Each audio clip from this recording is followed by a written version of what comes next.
On another route, on another route.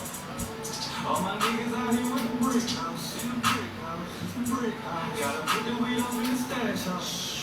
Hold up, I said you niggas do a car wash. Hey, hey, my niggas poppin' like a pop star. Hey, we got that gas, smell like a skunk. Little pussy nigga all in the trunk. One time say fuck down Trump. Know what I did cause I came from the slums. Hold up, work. Work, work, work, work, work. Hey, Mr. Elena. Thank you for joining us to Think Different TV. Work, work. I feel like school. Work, work, work, work, work, work, work. Feel like school. Work, work, work, work, work. What's up, Storybook Poet? Thank you for joining in to Think Different TV.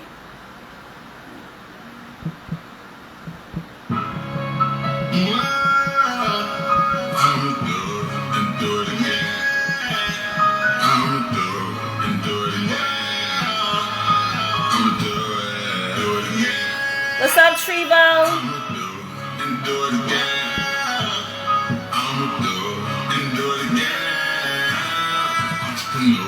So do it again. I'ma do it. You can do it again. I'ma do it. How's the sound? Everything good? What's up, Chris Bentley? Everything good? Alright, cool. I'm not really into that. And I'm blocking out the noise cause the history wasn't really bad. If it's Black history, why my history always turns black? I never signed up for shit, now it's no turning back. Why learn when you can learn just from coming back? From my journey, running miles, I'm talking running like this can't be the end of the season. We all die and I know for a reason.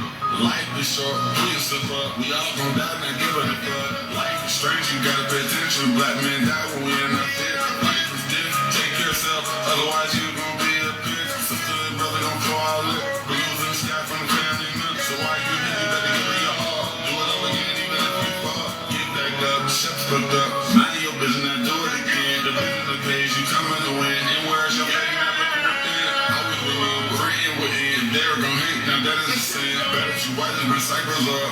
Aiming at you while looking through him. Do it and do it again. I'ma do it and do it again. I'ma do it again.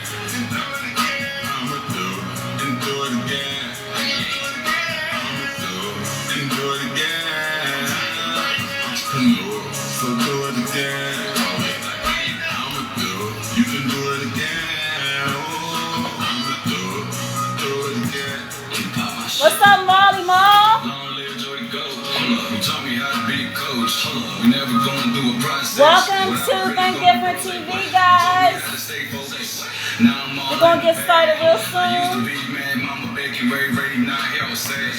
Now I'm jumping to my LA.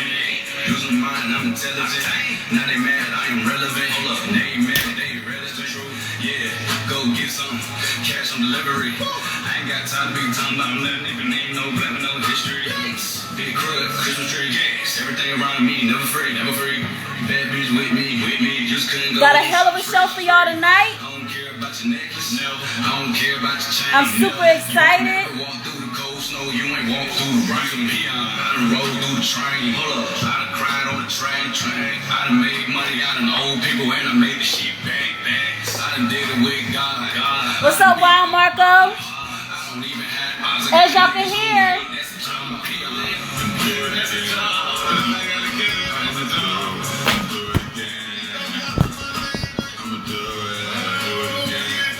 All right. So do it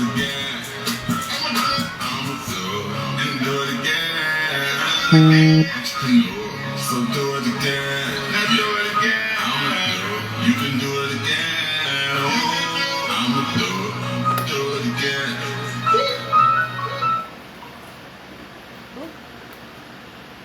I ain't filled up that much.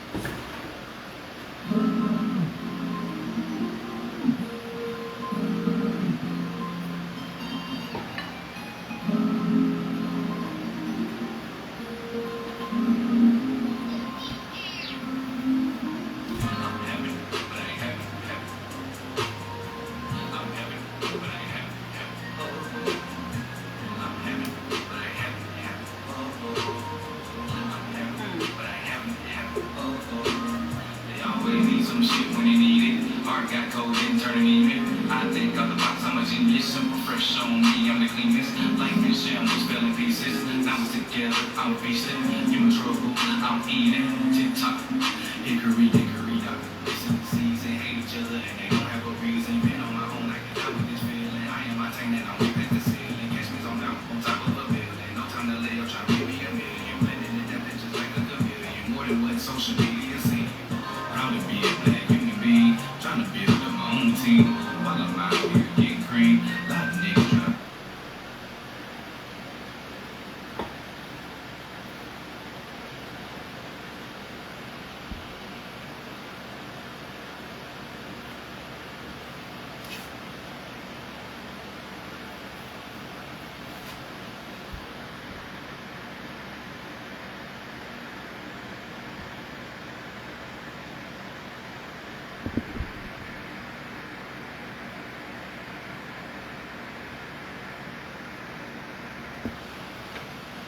Oh, wow.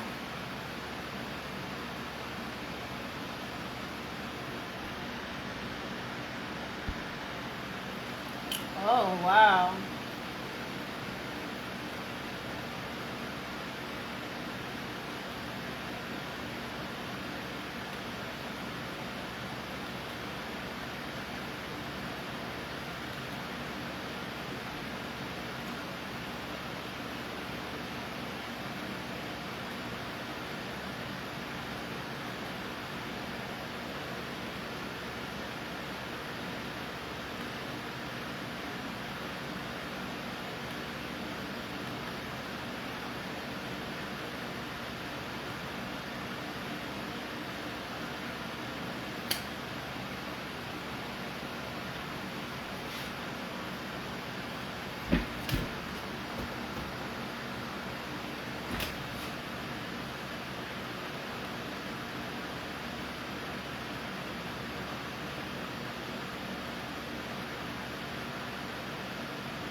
What's up, y'all? Welcome to Think Different TV. I am your host, LaShia. Yeah.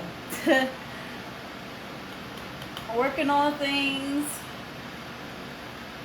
Trying to get things up and running. But what's up, Mania for Monroe? What is up?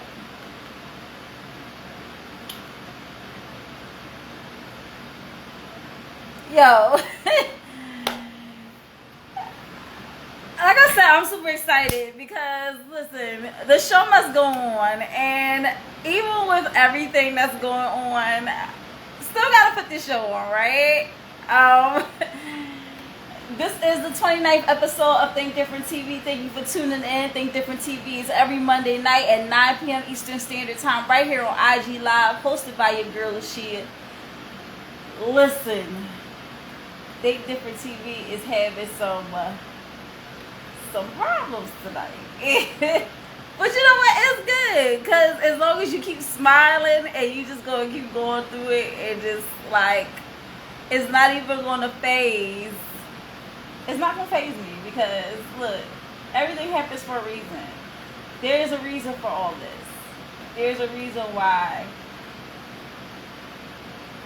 things are up and running like they're supposed to be. But we're going to do the show anyway. So, before I jump into this show, Think Different TV could not be made possible without my sponsors. My sponsors are Anointed Ads. Anointed Ads is an award-winning graphic design website company, 14 years in the making, over 100 websites created, including his own www.anointedads.com. You can also find him here on IG and Facebook under Anointed Ads. That's ANOINTEDADS.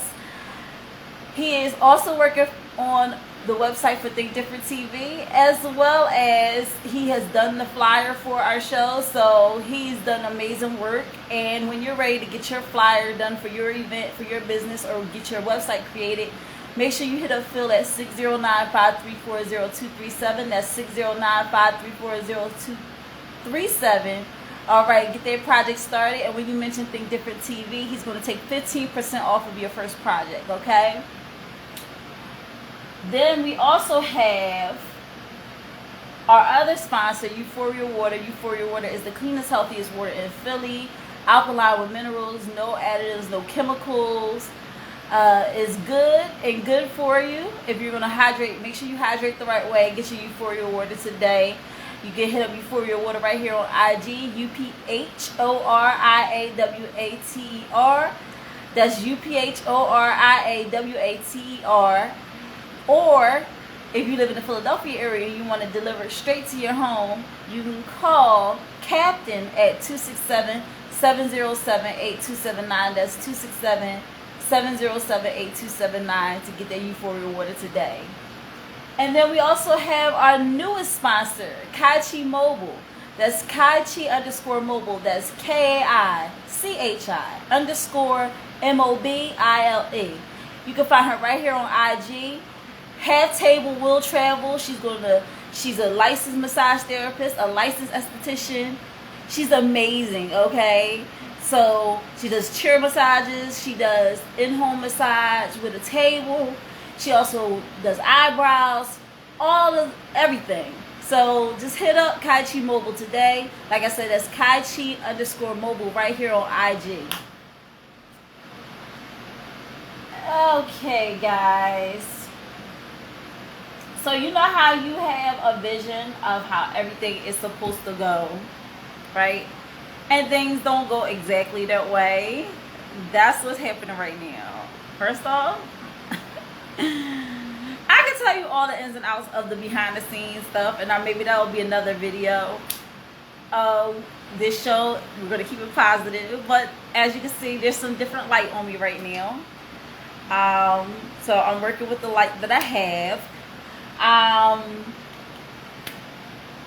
And for some reason, I'm not able to access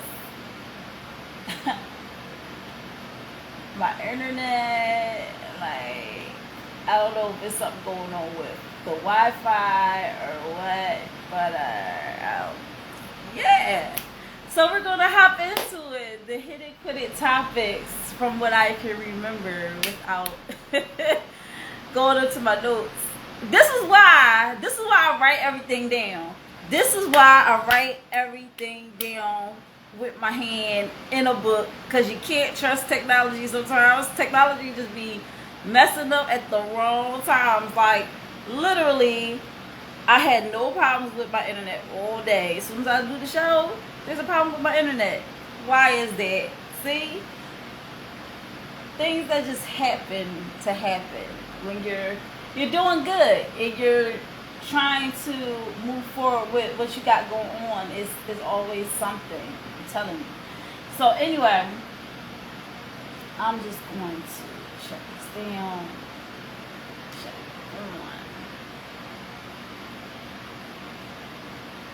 on. All right. In music news, Kodak Black, y'all, got arrested. He was released though, but y'all won't believe why he got arrested, okay? This dude got pulled over and was caught with 50K and over 30 pills of oxycodone in his car. Like, I'm not saying he was selling, but listen, they released him. He still has to, I'm sure he still has to go through trial, whatever. whatever the case may be. But ain't looking too good. I just want to know, like, why if we are, is there a point that entertainers get to where they no longer need to do illegal stuff? Is this like just to create a buzz, or I don't understand it, because it doesn't make any sense. If you're making money, maybe they're not making money. But if you are successful, you're making money in your craft and everything like that, do you still have to go and do the crazy stuff? See, there are artists, you know, that we love dearly, that, you know, got to where they got to and made things happen with illegal means. All right? But once they made money doing something legit, they got rid of the illegal means. That's all I'm saying. I'm like, there gotta be a time when you just cut that stuff off. You just gotta be like, listen, you know, people know me. I ain't no run of the mill, you know, people know me. I shouldn't be out in these streets doing crazy stuff. But what do I know? Anyway, in other music news, Ricky Martin, living la vida loca. He definitely living crazy. What is wrong with him? He is facing 50 years in prison. Wait a minute. I wasn't even prepared for this story. I don't even know how the freak this story even came to light. But a good friend of mine, Philly Czar, he shared it with me. And he was like, look at this. This is crazy. He's facing 50 years in prison. Wait a minute. For domestic violence and incest with his nephew.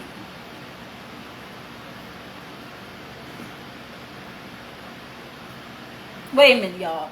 Like I said, I wasn't even prepared. I was not prepared. With his nephew? What? So apparently, his nephew is like 21 years old, but he's having a 7-month relationship with his nephew. And when his nephew decided to call it off, now he's resorting to popping up at his house and acting like a crazy ex. Just stop it. Stop it. Ricky Martin ain't been in the news in I don't know how long, and you end up being in the news because of this? What's really good? Like, stop it. In other news, I'm going to throw a little bit of sports in there. So, there's a little bit of a rumor, Los Angeles Lakers, Brooklyn Nets, a little bit of a rumor, but I don't know how true it is, y'all. There's a trading rumor going on. Kevin Durant, LeBron James on the trading block. What y'all think about that? Y'all think it's gonna happen? What? I'm saying, two dynamic players. I don't feel it's a loss for any team. I could be wrong. I don't really watch basketball like that. I'm a football type of girl. But every once in a while I tune into basketball, and I think that would be an interesting trade.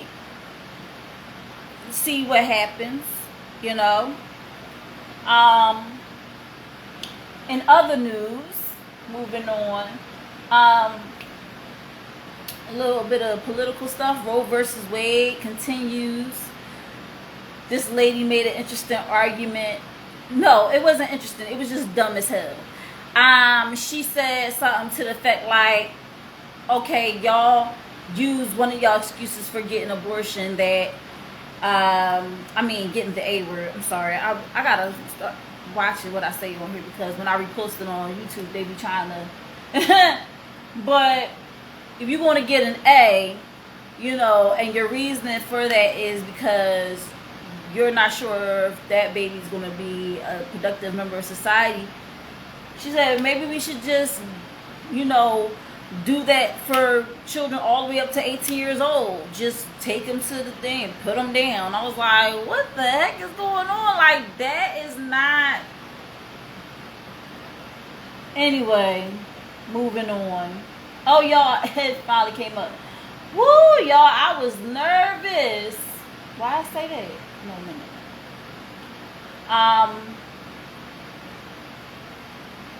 All right. So, yeah, so she made that argument, and I was like, you dumb as hell. Like, why would you even say something like that? Because that's not even, Roe versus Wade covers so much more than just AIDS. Okay?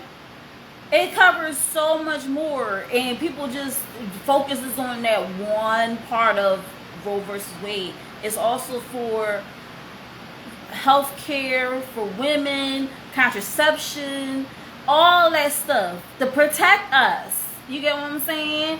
And for men too. You get what I'm saying? But I don't understand it. Moving on.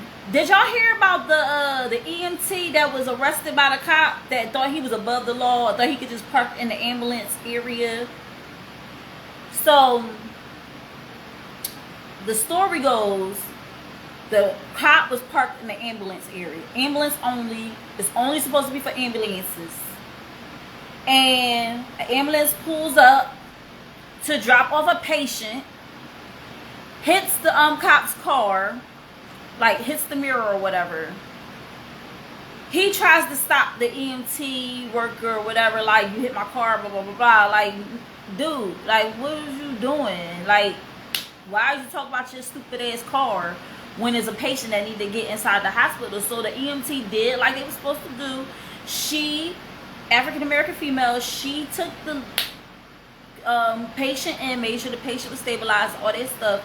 And while she was in the hospital, this cop charges in, white male cop, charges in and manhandles this woman and arrests her. What you arrested for? Because of your bruised ego? Because somebody didn't want to listen to you? This need to stop, alright? It's getting out of control. And moving on. You know another thing that's getting out of control? This old clip that's been circulating around about Orlando Brown talking about Bow Wow's bad. I'm not even gonna go into what that actually means, but if y'all saw the clip, y'all know exactly what I'm talking about. Why is this coming up now? I thought that Orlando Brown was doing well. He's in like he's living for the Lord. You get what I'm saying? And all of a sudden this old clip just resurfaces where he said, you know, the guy asked him, I'm just going to give a little bit of breakdown. The guy asked him, you know, when was the last time, you know, 106 and Park was popping? And he said, when Bow Wow was on there. And he was like, okay, you know, so yeah, that's why he was like, you got a problem with Bow Wow? He was like, no, I don't got a problem with Bow Wow. He got some bomb. And they all look like, what? Listen, the way he was so fluid with his statement, I'm inclined to believe it's true. But still, it was so out of place for the conversation that was going on. It's like, dude, why'd you even... And from what I hear, on a more serious note, from what I hear, Orlando Brown, I believe he's bipolar, so he has to take medication and stuff like that. And this is just what I hear. But you know what? It's funny because a lot of people, when people start making sense and talking some stuff about the industry that's not favorable for the industry, people try to paint them out to be crazy, deranged, they don't know what they're talking about, they this, they that, they bipolar, they, you know, they taking medications, they just, they, you know, he high on that stuff. Try to discredit him so that we don't listen to what he say. But if y'all listen to some of his other rants, as they call it, he sound coherent to me. He sound like he know what he talking about. When he talk about them parties and talk about all the festivities that be going on and the stuff that older people do, and talk about the I like to call them the lizard people, because and this is why I say lizard people. Okay, I'm not old, but I'm old enough to remember Are You Afraid of the Dark? And if y'all remember, there was an episode of Are You Afraid of the Dark? I don't know, because some of y'all are young and y'all don't know what I'm talking about. Y'all probably don't even know what Are You Afraid of the Dark is. And I'm probably wasting my breath right now. But there was an episode where there were kids brought to this facility, and their job was to take care. Oh, yes. All right. So the job of the children was to take care of these eggs. They didn't know what the eggs were. They just were supposed to take care of them. They were supposed to, and it was in this factory. And come to find out, they was lizards. And even the people that was running the facility, they was lizards too. So what I mean by lizard people, like lizards, they tend to live for a long time. You get what I'm saying? And they go into hiding a lot when they get older. So it was a rant that he had where he was talking about, and I don't want to talk about this too much. I'm going to hop off of this soon. But he was talking about how it's people that are supposed to be dead, celebrities that are supposed to be dead because they're so old, but they live forever because of certain things that they do behind the scenes, certain rituals, this and the third. And they can't be out in the public because people gonna be like, well, wait a minute, ain't you like 200 years old? What you doing still alive? So, and you know what else that made me think of? Death Becomes Her. And I'm getting real hype right now because that's like one of my favorite movies. If y'all never seen Death Becomes Her, Bruce Willis,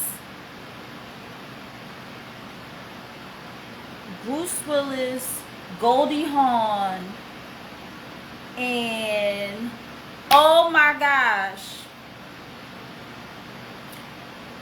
not Glenn Close, the other lady. Oh my gosh, why can't I remember her name? It's another lady that is like a dynamic actress, and I don't know why I'm blanking right now. But those three in that movie was freaking crazy. But if y'all ever seen Death Becomes Her, it's like this potion, right? And it's supposed to make you like look young, and you can look young forever, never age. But after a while, when it start becoming suspicious, like you know how Pharrell, he don't never age. Like, what's up with that? Like, I'll be thinking he a vampire or something like that. But something like that situation where you be like, damn, this dude still look the same way he did 18, 20 years ago. What is his secret? What is his skincare regimen? What is that? And Death Becomes Her, they had this potion. You take the potion, and it perks up your chest. And if you're a woman and you like you have saggy boobs, it maybe it's like shit, I don't age either. Listen, this potion's supposed to like perk you up and tighten everything, and your hands get all nice, and you don't feel no pain like you usually would as a older person per se. And it just makes you feel young again. You feel young inside and out. You look young inside and out. But the thing about Death Becomes Her is that there was a rivalry between the two main ladies. Meryl Streep, that's what it was. Meryl Streep, Goldie Hawn, Bruce Willis. Meryl Streep and Goldie Hawn was going at it over Bruce Willis, who wasn't even like attractive in the movie. He looked crazy in the movie, right? But he was first with Goldie Hawn, then, and him and Goldie Hawn was engaged to be married. But Goldie Hawn and Meryl Streep was best friends, and they, you know, Meryl Streep went on to become this famous actress, and it just so happened that her and Goldie Hawn was friends. But they was that pair of friends, like they always try to one up each other. So Meryl Streep, even though she was a famous actress and everything like that, her relationship wasn't that great. And when Goldie Hawn brought Bruce Willis to her play or whatever, he like was mesmerized by Meryl Streep, and then Meryl Streep seduced him, and then they went on to have an affair, and then called off the engagement, and then Goldie Hawn went on and she became crazy, and she started eating, and then she tried to attack Meryl Streep, and she got arrested, and then she was put in a loony bin or whatever. But while she was in the loony bin, she started losing weight, and then she gets out, and then next time Goldie Hawn sees her, she's married to Bruce Willis, and their marriage is not that great at this point in time. But when she sees Goldie Hawn just is this whole babe now. She's like tight in all the right places. She's not overweight anymore. She looks gorgeous. She like, and Meryl Streep was like, what the hell is going on? What is it? And then Bruce Willis was like, oh snap! Like, look at Goldie Hawn. And I'm saying their names, their actress names, but they have names in the movie. It's a really good movie. I recommend it. Watch Stuff Becomes Real. But that's kind of like what Orlando Brown was talking about. Y'all, I'm telling you, these people, they supposed to be hiding because they ain't even supposed to be alive. So that should tell you something. And you know how they be like, oh, they feast on the blood of the innocent. Well, I mean, like, I'm starting to believe that. That's what I got to say about that. So those were our hit it and quit it topics, and it is 9:41. We're gonna jump into this social topic for the night. Y'all listen. And before I move on, I forgot. There's some new music releases I want to throw out there. Yo Gotti released his CMG label compilation album titled Gangsta Art. Alright. Neo just dropped his new album titled Self-Explanatory. I didn't even know he had an album out, honey child. I've been working on my own stuff, so I didn't know about all this. But guess what? I'm gonna check it out. I'm gonna give it a try. There's a lot of people dropping projects this year, you know, with Beyonce and Drake and Chris Brown and you know, Neo now and Yo Gotti. Everybody's dropping albums. Alright, okay, do you? Okay, boo boo. What's up, Church for the Wicked? Hey, thank you for joining Think Different TV. Listen, and I don't really celebrate myself, but I just want to say 5 years ago on July 1st, it done passed already, but July 1st was the anniversary, the 5-year anniversary of me releasing my debut album, Air Music. So if y'all want to support a sister and just go on listen, go on Spotify, listen to Air Music, LaShia. Alright, I got some cuts on there, Unstoppable, Secret Lovers, If You, Where I Want to Be, a lot of different songs on there.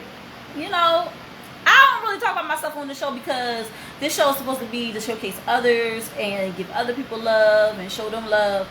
But I'm going to show some self-love to myself. You get what I'm saying? Show some love to myself. Not some self-love. But y'all know what I'm talking about. Listen. Air Music. That's AIR Music. Alluring, inspirational, relatable music. It is on Spotify, all streaming platforms. And this is another reason why I'm going to celebrate myself, y'all, because Think Different TV has emerging noise. Y'all, so I told y'all last week that I was retiring my wine glass. Yeah, my day one, she in the sink. She in the sink. You know, Queen's still gonna be here. Queen rocking out.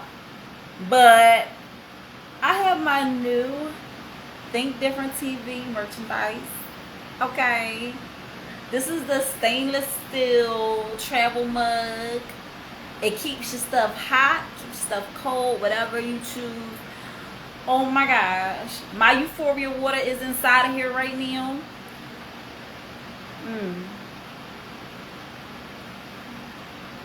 The design is actually from the flyer that Phil from Anointed Ads created.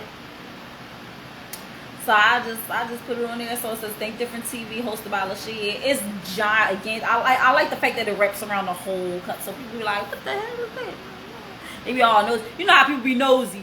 And they be like, oh, what's that all over your cup? And I be like, oh yeah, I have a show called Think Different TV, honey child. And it's every Monday night at 9 p.m. Eastern Standard Time, right on IGTV under LaShia Star. Yes, go and follow me and watch my show. It's every Monday night at 9 p.m. Eastern Standard Time, okay? I'm super excited about this, y'all. I was so hyped. I was like, when I got my coat, I was like, yes! My mom got her tote bag. I got like face mask. I decided not to do clothing, y'all. I'm so over clothing. I'd rather have something that people can use. They can take it to work with them. Because you can't wear a Think Different TV shirt to work. But you can sure enough take a stainless steel travel mug to work. Have your coffee inside of it. Have your drinks inside it. Have your wine inside of it. And when you're on them Zoom meetings, and I learned this tip from FitDad CEO. He said if you have wine in your thing and you blow on it, they just think that you cooling off your coffee, honey. You can drink your wine. I'm just saying. But y'all ain't learned that from me. That was FitDad CEO. So anyway, y'all, we're going to jump into this hot topic for the night. The hot topic for the night is children here. Stay in a child's place. But can they stay in a child's place if they're exposed to adult situations? Listen, this topic's so good, I got to turn my fan off. I'm going to be hot, y'all. But I got to turn it off or turn it down. Turn it down. It's a little loud. So I thought of this because I'm seeing a lot of children acting grown. What's up with that? Now, is it really them that's acting grown, or are they just exposed to so many adult things now that they just can't avoid it? So there's a few points that I wanted to make in this situation, all right? So first off, you know, arguments in front of the kids affecting their behavior and their characteristics. Listen, I know as an adult, I had some arguments with my son's father several times when I was really, really small. It got to a point where I figured I have to leave this situation. I have to leave this situation because no good can come of us always arguing in front of our child. No good of it can come. He's going to be jittery. He's going to be angry. He's going to be aggressive. He's going to learn all these behaviors because of us arguing in front of him. It's also the content of the argument. This is not me and him ended up parting ways, and it was for the best, okay? And now we speak positively around our son. We don't argue around him. When we do the exchange, it's, hey, here's your son, have a nice day. You know, keep it all the way positive, because I want my son to see positivity. Because what's going to happen is, if he sees negativity, he's going to start behaving negatively. I want him to always have a positive outlook on life, even when it seems like stuff is not going great. All right. And the place you got to start is home. All right. He already has behavioral issues. He does not like a change of routine. That's something he struggles with. I personally, as an adult, I don't like a struggle. I don't like a change of routine either. But if I float and go with the flow, with a smile, like y'all saw, with stuff happening earlier, but I kept it going. You got to keep the show going regardless. And you got to do it with a smile, right? You got to smile, show all them teeth, all right? Keep it all the way positive. These children today are seeing their parents argue in front of them. They're seeing their parents divulge very, very personal details in front of them, talking about their manhood side. Like, okay, woman arguing at a man, talking about their size of their manhood. They ain't, I'm trying not to cuss, but they ain't spit. They doing too much. They will argue back and forth in front of the kids. Like, this is crazy. I actually saw a video where it's this well-known this chick. She was on Real Housewives, and she was on there with Tammy or whatever. Her and Tammy got into it, but it was a video of her. She was in a bra and panties, and she was in front of the camera, and she was arguing with her child's father, and she's like, I'm a bad B, I'm always going to be a bad B, blah, blah, blah. And I would have been like, if that's them two arguing by themselves, amongst themselves, but then their daughter walks into the room where she's at, and it's like on the camera, like a little bit, y'all having this whole thing around your child. And I'm just like, I'm not liking it. So we have to love our children, our child or children, more than we hate each other, right? Got to stop the arguing, the bickering, the fighting in front of our children, because when they see that type of behavior amongst their parents, they take it out into the world. They think this is normal. Oh, this chick want to argue with me, I'm going to argue right back. Want to fight. You know, I've seen, it's getting crazy. These parents just be doing the most. And not just in private. Sometimes they film it. Hey, Mikey T made it. What's up? Thank you for joining Think Different TV. Oh, and Octane is on. Thank you for joining. Octane is our independent artist spotlight. GC 100-182 joined as well. Thank you so much for joining Think Different TV and tuning in. We're talking about children hearing stay in the child's place, but can they if they're exposed to those situations? And like I said, these parents are not just arguing in private. They're like taking it to social media. They're typing it up. They're putting it up there. And the crazy thing about it is that they think, oh, I put it up there, I can erase it, it's gone forever. But people can screenshot stuff. People can, you know, it will always forever be around with the type of technology that we have today. So yeah.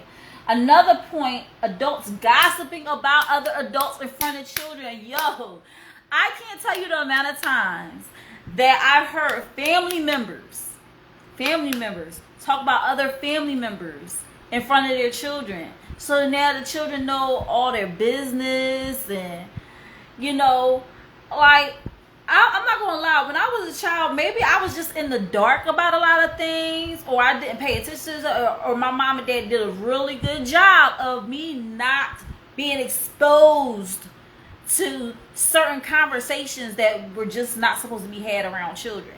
There was times where my parents, it's like, it's so crazy nowadays that you have grown adults gossiping about other grown adults in front of children, doing their child's hair.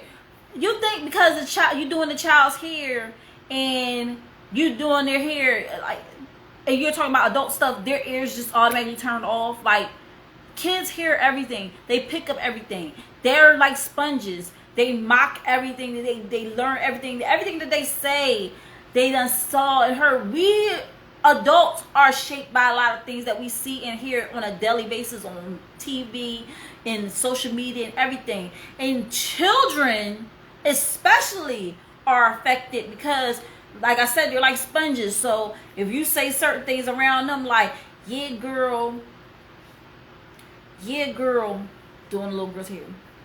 Yeah, girl, I don't even know why she even messed with that bum ass nigga Tyrone, because Tyrone don't pay no bills and she just stupid and she shouldn't even be messing with him and blah blah blah blah. Turn your head. And then oh my gosh, and the fact that she just came up here, yo, she gotta stop begging me for money, because, and then this little child is hearing everything that you're saying. Like, their ears don't turn off.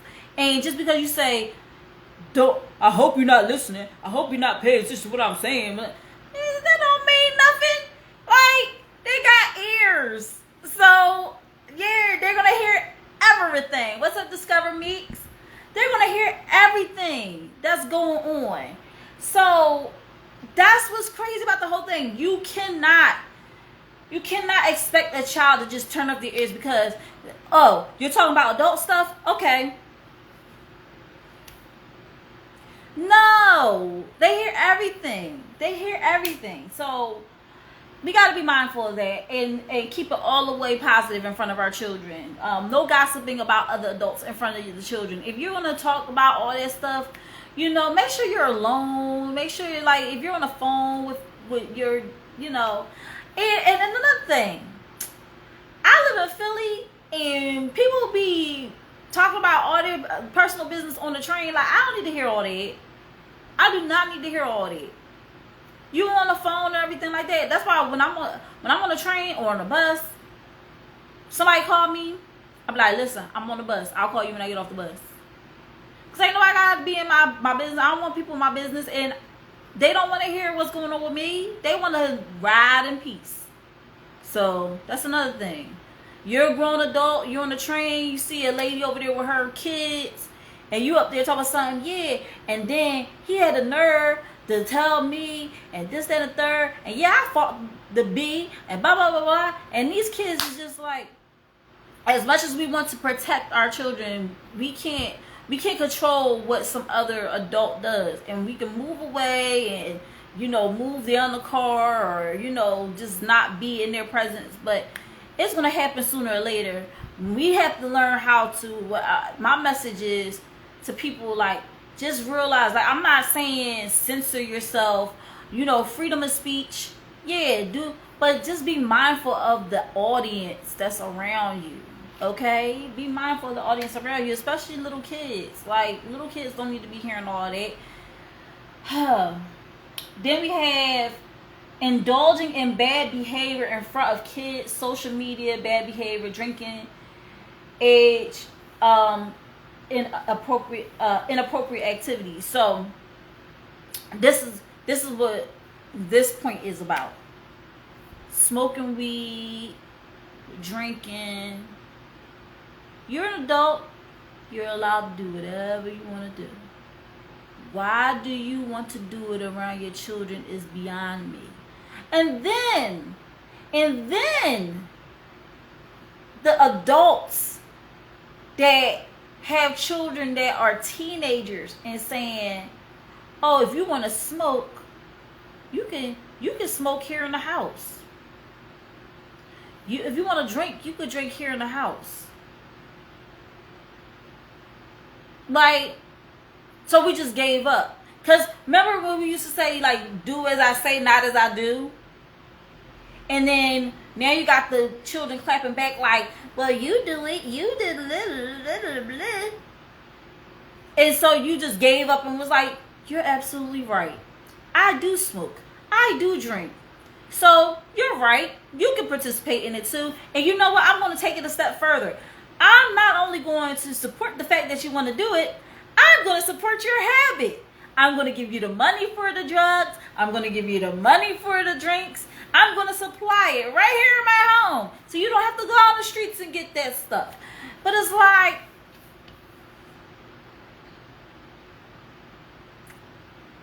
what you mean? No, we're not doing that.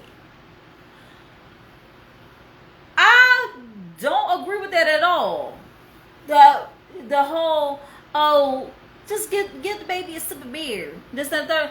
Like, I'm not trying to be a prude, but I just see it not ending well. Okay? I see it not ending well based off of history and seeing things play out. Some people, some kids, you can give a sip of beer and they be like, ew, that's nasty. I never want to get beer again because beer is nasty. You have those kids. But then what about those kids that be like, that was good. Give me some more. And then they grow up. And then next thing you know, they become an adult that needs to have the taste of beer or the taste of liquor all the time. And they can't shake it. And then people be all like, oh, you know, such and such is a junkie. And this, that, and the third.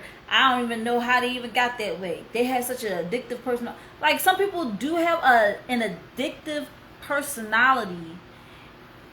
They get addicted to certain things.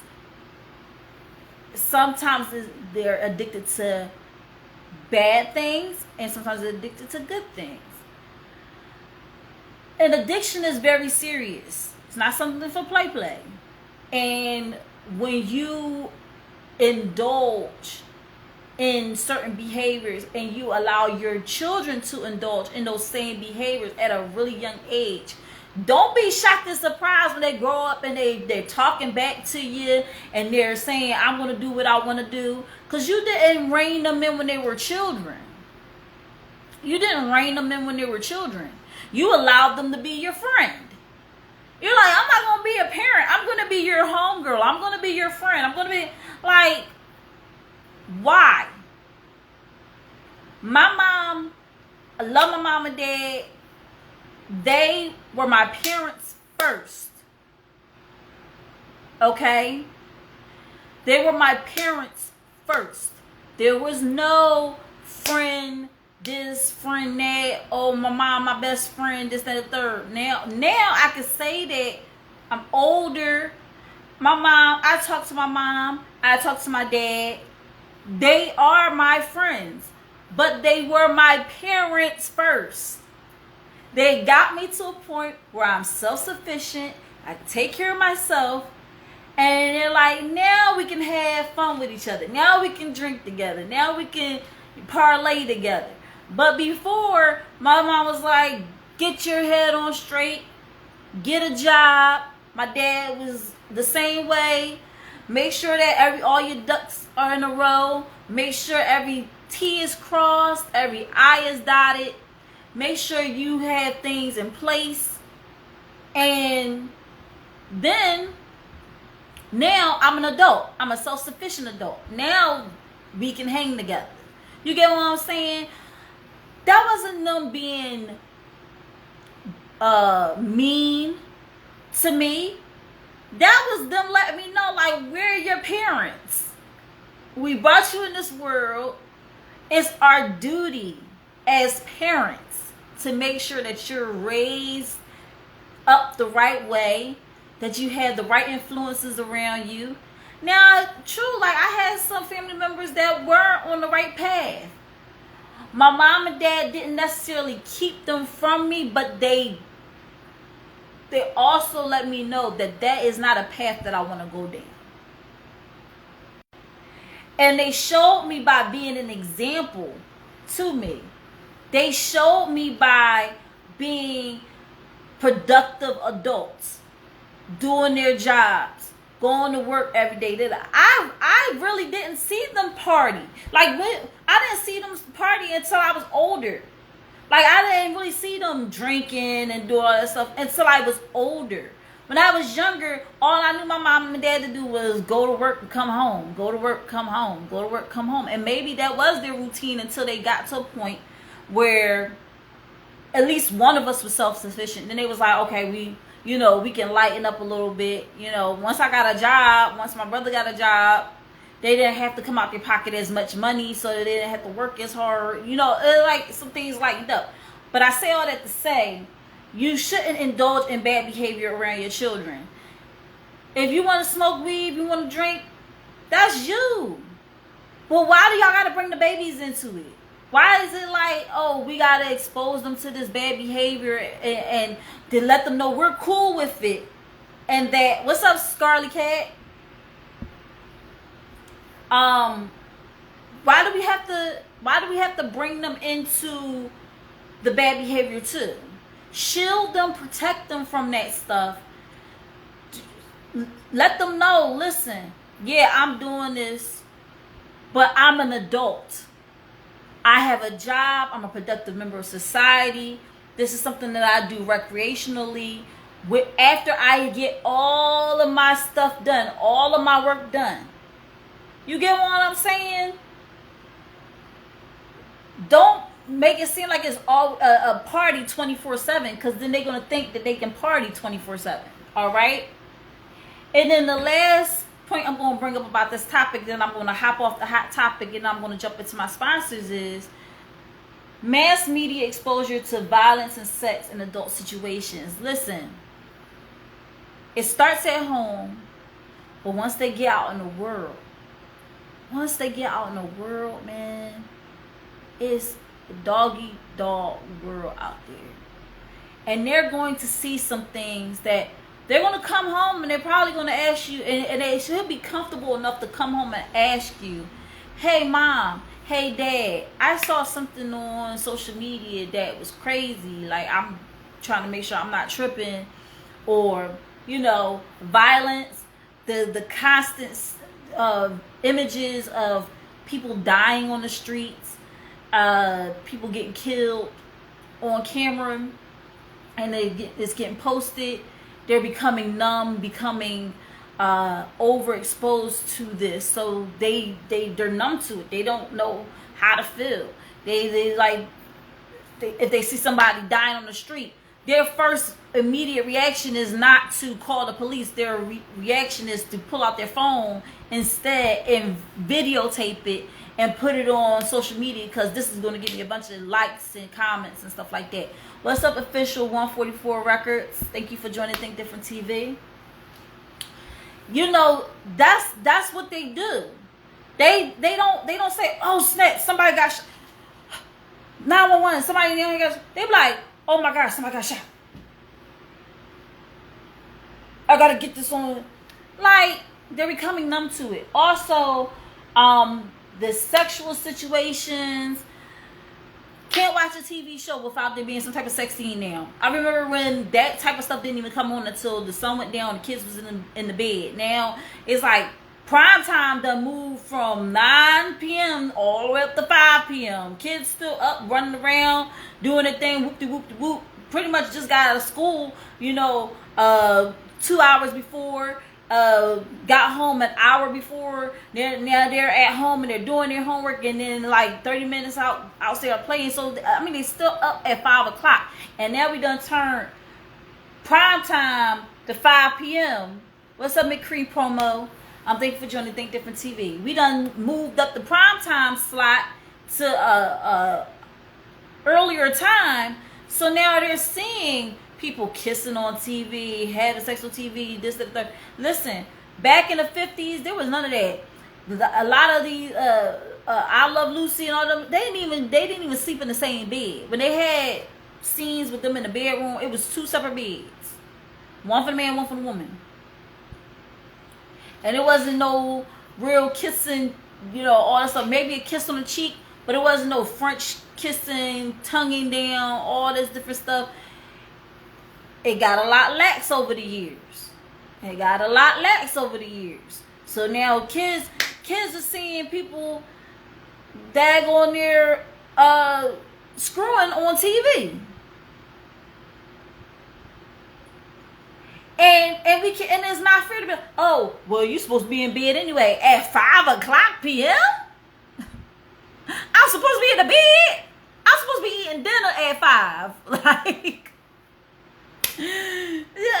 so screwed up. So yeah, mass media exposes children to violence and sex and adult situations on a regular basis. And one thing we can do, we can turn off the TV, we can have quiet time with our kids, we can make sure that they're not exposed to it. I got a smart TV, and I got blocks on a lot of stuff, and I don't have cable.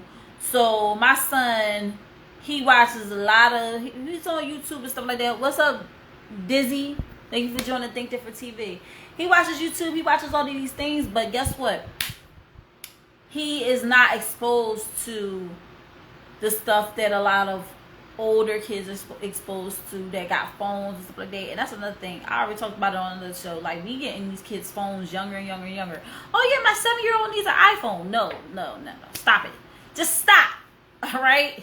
Your 7-year-old does not need an iPhone. All right? Quit it. All right? So that was our topic for tonight. I hope if y'all have anything to say, y'all left it in the comments. I don't know if y'all, I saw that Mania was up there commenting her butt off. But definitely, children here stay in a child's place. But can they, if they're exposed to adult situations repeatedly? I broke it down for y'all. I hope when y'all watch the replay that I repost on IGTV and on my YouTube channel, that y'all comment. Make sure y'all hashtag replay in the comments. Y'all comment away.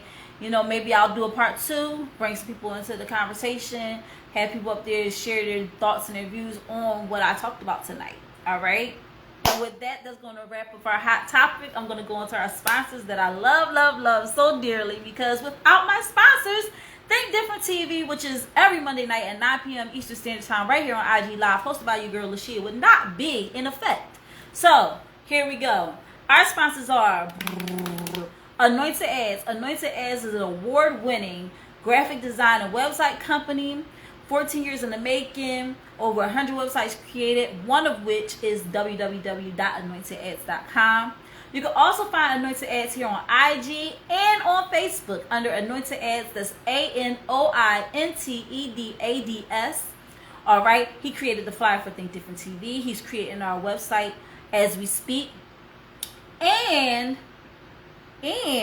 he's ready to work on a project for you. So when you're ready to get your flyer created for your event, for your business, when you're ready to get your website created, listen, baby. Call Phil up, say I'm ready. Mention Think Different TV. He's going to take 15% off of your first project. Call him at 609-534-0237. That's 609-534-0237. Get your project started today. Another sponsor of ours, one of our other day one is Euphoria Water. Euphoria Water is the cleanest, healthiest water in Philly. Alkaline with minerals, no additives, no chemicals. That crazy stuff is good and good for you. Listen, when you're ready to hydrate, make sure you hydrate the right way with Euphoria Water. Get your Euphoria Water today. I have my Euphoria Water right here in my new Think Different TV stainless steel travel mug. All right, so I'm gonna take a sip because I'm a little parched. But yeah, I'm telling you, Euphoria Water is the truth, all right? And it's also award-winning. Got the Philadelphia Entrepreneur Excellence Award, all right? So, I'm telling you, we're working with award winners over here. These entrepreneurs is not for play, okay? Not for play. All right? So, go get your Euphoria Water today. You can check out Euphoria Water right here on IG. That's UPHORIAWATER. That's UPHORIAWATER. And if you live in the Philadelphia area and you want water, the Euphoria Water delivered straight to your home, you can call Captain at 267-707-8279. That's 267-707-8279. And guess what? We got a new sponsor. Newest sponsor is Kaichi Mobile. That's Kaichi_mobile right here on IG. That's KAICHI_MOBILE. You can check her out She has a table, will travel. She's a licensed esthetician and a licensed massage therapist, ready to put them hands on you. Ready to get, she's going to put paws on you. She's going to put paws on you. When she do, man, you're going to be relaxed. You're going to be in heaven. I'm trying to tell you. She got them hands. Go get them hands, all right? Kaichi Mobile. That's Kaichi _mobile. That's KAICHI_MOBILE. Check her out. Like I said, she has table, will travel. Make sure you hit her up right here on IG. Make that appointment today to get them services. All right. So it is 10:15, and it is one of my favorite segments of the night, which is the Independent Artist Spotlight. And we have a special guest tonight. His name is Octane, and he is found right here on IG under one Octane, but it's one OCTVNE, okay? Because you like turn the A upside down as a V. I was like, that's creative. I like that. Now, this guy, and y'all gonna hear me say this a lot, but he's not for play. All right, he is very into what he's doing as an artist and as someone who has a clothing line. He's an entrepreneur with his artistry, and he has something outside of his artistry. He's creating this clothing line called Always Clocked In. And he always says that, like, I'm always clocked in, I'm always clocked in. And I know the feeling, honey, because I feel like I'm always clocked in. I'm always doing something pertaining to my business. I'm always doing something that can push my business in the right direction and keep it moving, keep that train moving. Because once it start moving, honey, you got to keep it moving. You got to keep putting the fuel in the gas tank. You got to keep it going, right? And Octane, he's an amazing artist, amazing performer. He has an album out right now, and it is, oh my gosh, why am I blinking right now? Because I was vibing out all night. And the crazy thing about it is, it stopped playing. Y'all want to know why it stopped playing? Because he did everything right. Let me tell you something. Artists, you know you're doing something right when your music cannot be played on a live thing without having your permissions, okay? I was mad. I was mad because I was like, I'm not going to be able to play his music. But it's good because he did everything right. He got the paperwork done. He got copyrights. His music is registered. And this is doing business the right way. Like, the music business is music business. And Discover Meeks, I know you know about this. Trevo, I know you know about this. Have that paperwork in order. Own your stuff. Okay? Perfect your craft and own it. Perfect your craft and own it. Make sure that you are benefiting from your work. I can't tell you how many people have gotten shim-sham, flimmy-flam, bamboozled, hoodwinked, had the wool pull over their eyes, didn't do the business side of things, and got screwed disrespectfully because they didn't have the paperwork in order. This young man has an album out, and his album is called, y'all, I'm blinking right now, y'all. It's called Slap Crazy. That's why I'm like, cause it's something, it's a phrase I've never even heard of before. I'm like, slap crazy, what the hell that mean? You know, so I had to listen to music to understand what that means. He's going to talk a little bit more about that, but he has an album called Slap Crazy. Has 11 cuts on it. All right, maybe 10, because I don't think Slap Crazy is actually on Slap Crazy. I don't know. I'm asking that too. But he has 7 singles outside of the project. Okay, outside of the album, he has 7 singles. So this guy is working. Okay, 14, 14 cuts on this album. See, he on here right there. He like, and this everything that like Slap Crazy is amazing. I love the music. He's also been on I don't even know if I can say this on, but I'm gonna say it anyway. It's called The Shit Show. It is a show. All right, I'm not just cussing just for my health, but it's called The Shit Show. And he was on there and he was doing his thing, and I've seen his performances on TikTok and everything like that. I've seen him here on IG because he's on IG as well, and has amazing stage presence. He was working every part of that stage, and that's another thing, y'all. There's a difference between being a rapper, singer, and an artist, entertainer. He just so happens to be an artist, entertainer. He's going to give you a show. He's going to give you content. He has an amazing producers working on his album. The engineering is amazing. I'm going to bring him in here because I want to ask him some questions. And he's been waiting so patiently, so we're going to get him on here. It's 10:20. I don't want to have him waiting anymore, okay? Not going to have him waiting anymore. So we are going, and I'm going to turn my fan off so I can hear. Hello, sir. Can y'all hear me? Can you see me? Can you hear me? Yes, I can see you. I can hear you. You look great. Thank you. I love it. I love it. I love it. I love the natural. We rocking natural honey. Sure. Yeah. I love it. So it's a lot of questions I want to ask you. But first of all, I want you to introduce yourself to the people. Tell them who you are, what you do, and what you want them to think of when they hear Octane.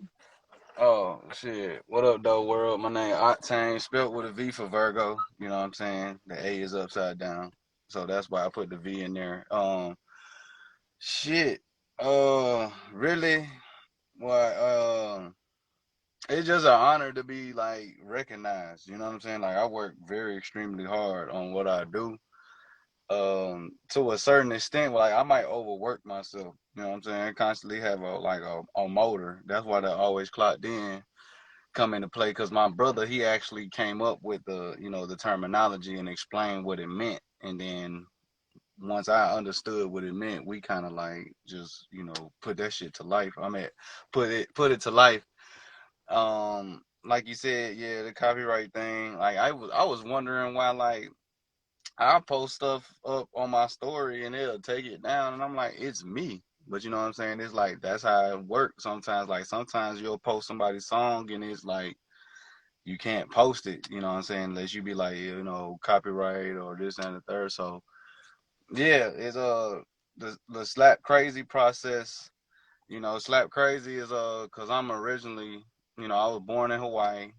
I was raised in Detroit and Georgia. So, in Detroit, when like something is lit or something like, extra turned up or something, they say that shit slapping, or they be like that shit slap, or if some food is good, they be like that shit slap. And I had a partner out here who used to be, he used to be like, man, that shit slap crazy. So I was like, man, I need to make me a song. I made a song, made the lingo, made the clothing line. Like, that's another thing too. Like, here's what I did as an artist. Like, we used to go to open mics and like pay 25 every time to perform. Like, think of what I'm saying. We was performing like 7 days. 25? Oh my gosh, like Yeah. they was gouging y'all. $25. That's I'm just like, that's a lot of money. Let me get up there and just sing a note for like 5 cents. yeah. So like you pay 20 to 25, $30, depending on how many songs you do, you know what I'm saying? This when I was hungry, I was like, man, I ain't performing in a minute. I'm about to go with a wave. This was 2020. Pandemic just came type stuff. So I was already plotting, you know what I'm saying? When I was doing open mics, I got pissed off at paying like $20, $25 every freaking time I was going to the club. So I was like, how can I get my money back? So what I did was I had made Slap Crazy, made the logo, made the word. So I was like, let me just put this on a shirt and put my Instagram name on there. So I went to the club, had the women's sizes to the men's sizes, And at the club, I was selling for like, after my show, for like $20, $25, and then like I had like 10 people buy a shirt as soon as I get done performing. Or I had like bodysuits because my DJ, she had a bodysuit.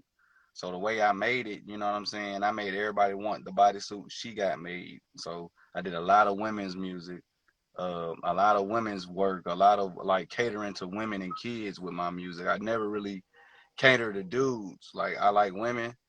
I like women dancing to my music. I like women promoting my clothing because women gonna do it for me as a male. Like males, yeah, they do. Males do what women do or kids do. You know what I'm saying? So like, why would you cater to them? I'm a man. If somebody walk up to me and be like, "Hey, bro, I got this outfit for you," I'm be like, "Bro, I'm straight. You know, I don't need it." A girl, she might be like, "Don't even need it," but I'll buy it for my brother or I'll buy it for my man. You know what I'm saying? Like they'll do something else outside of themselves. So it's easier to work with women with certain things and like just discussions. And if you're not weird, like if you're a weird ass nigga, then you know you ain't gonna get a lot of done with women. But like most women get shit done for me, so that's why I work with them. Yo, I'm just letting you go because I'm like, he's dropping a whole bunch of stuff at once. Like, y'all, there's a lot of questions that he's answering for me that I don't even have to ask them. So I'm just letting him talk. Oh yeah, but like so. definitely Like, know you a Virgo because right now you're just so poised and so like, I love yeah. Virgos. I love Virgo energy because y'all humble and y'all perfectionists.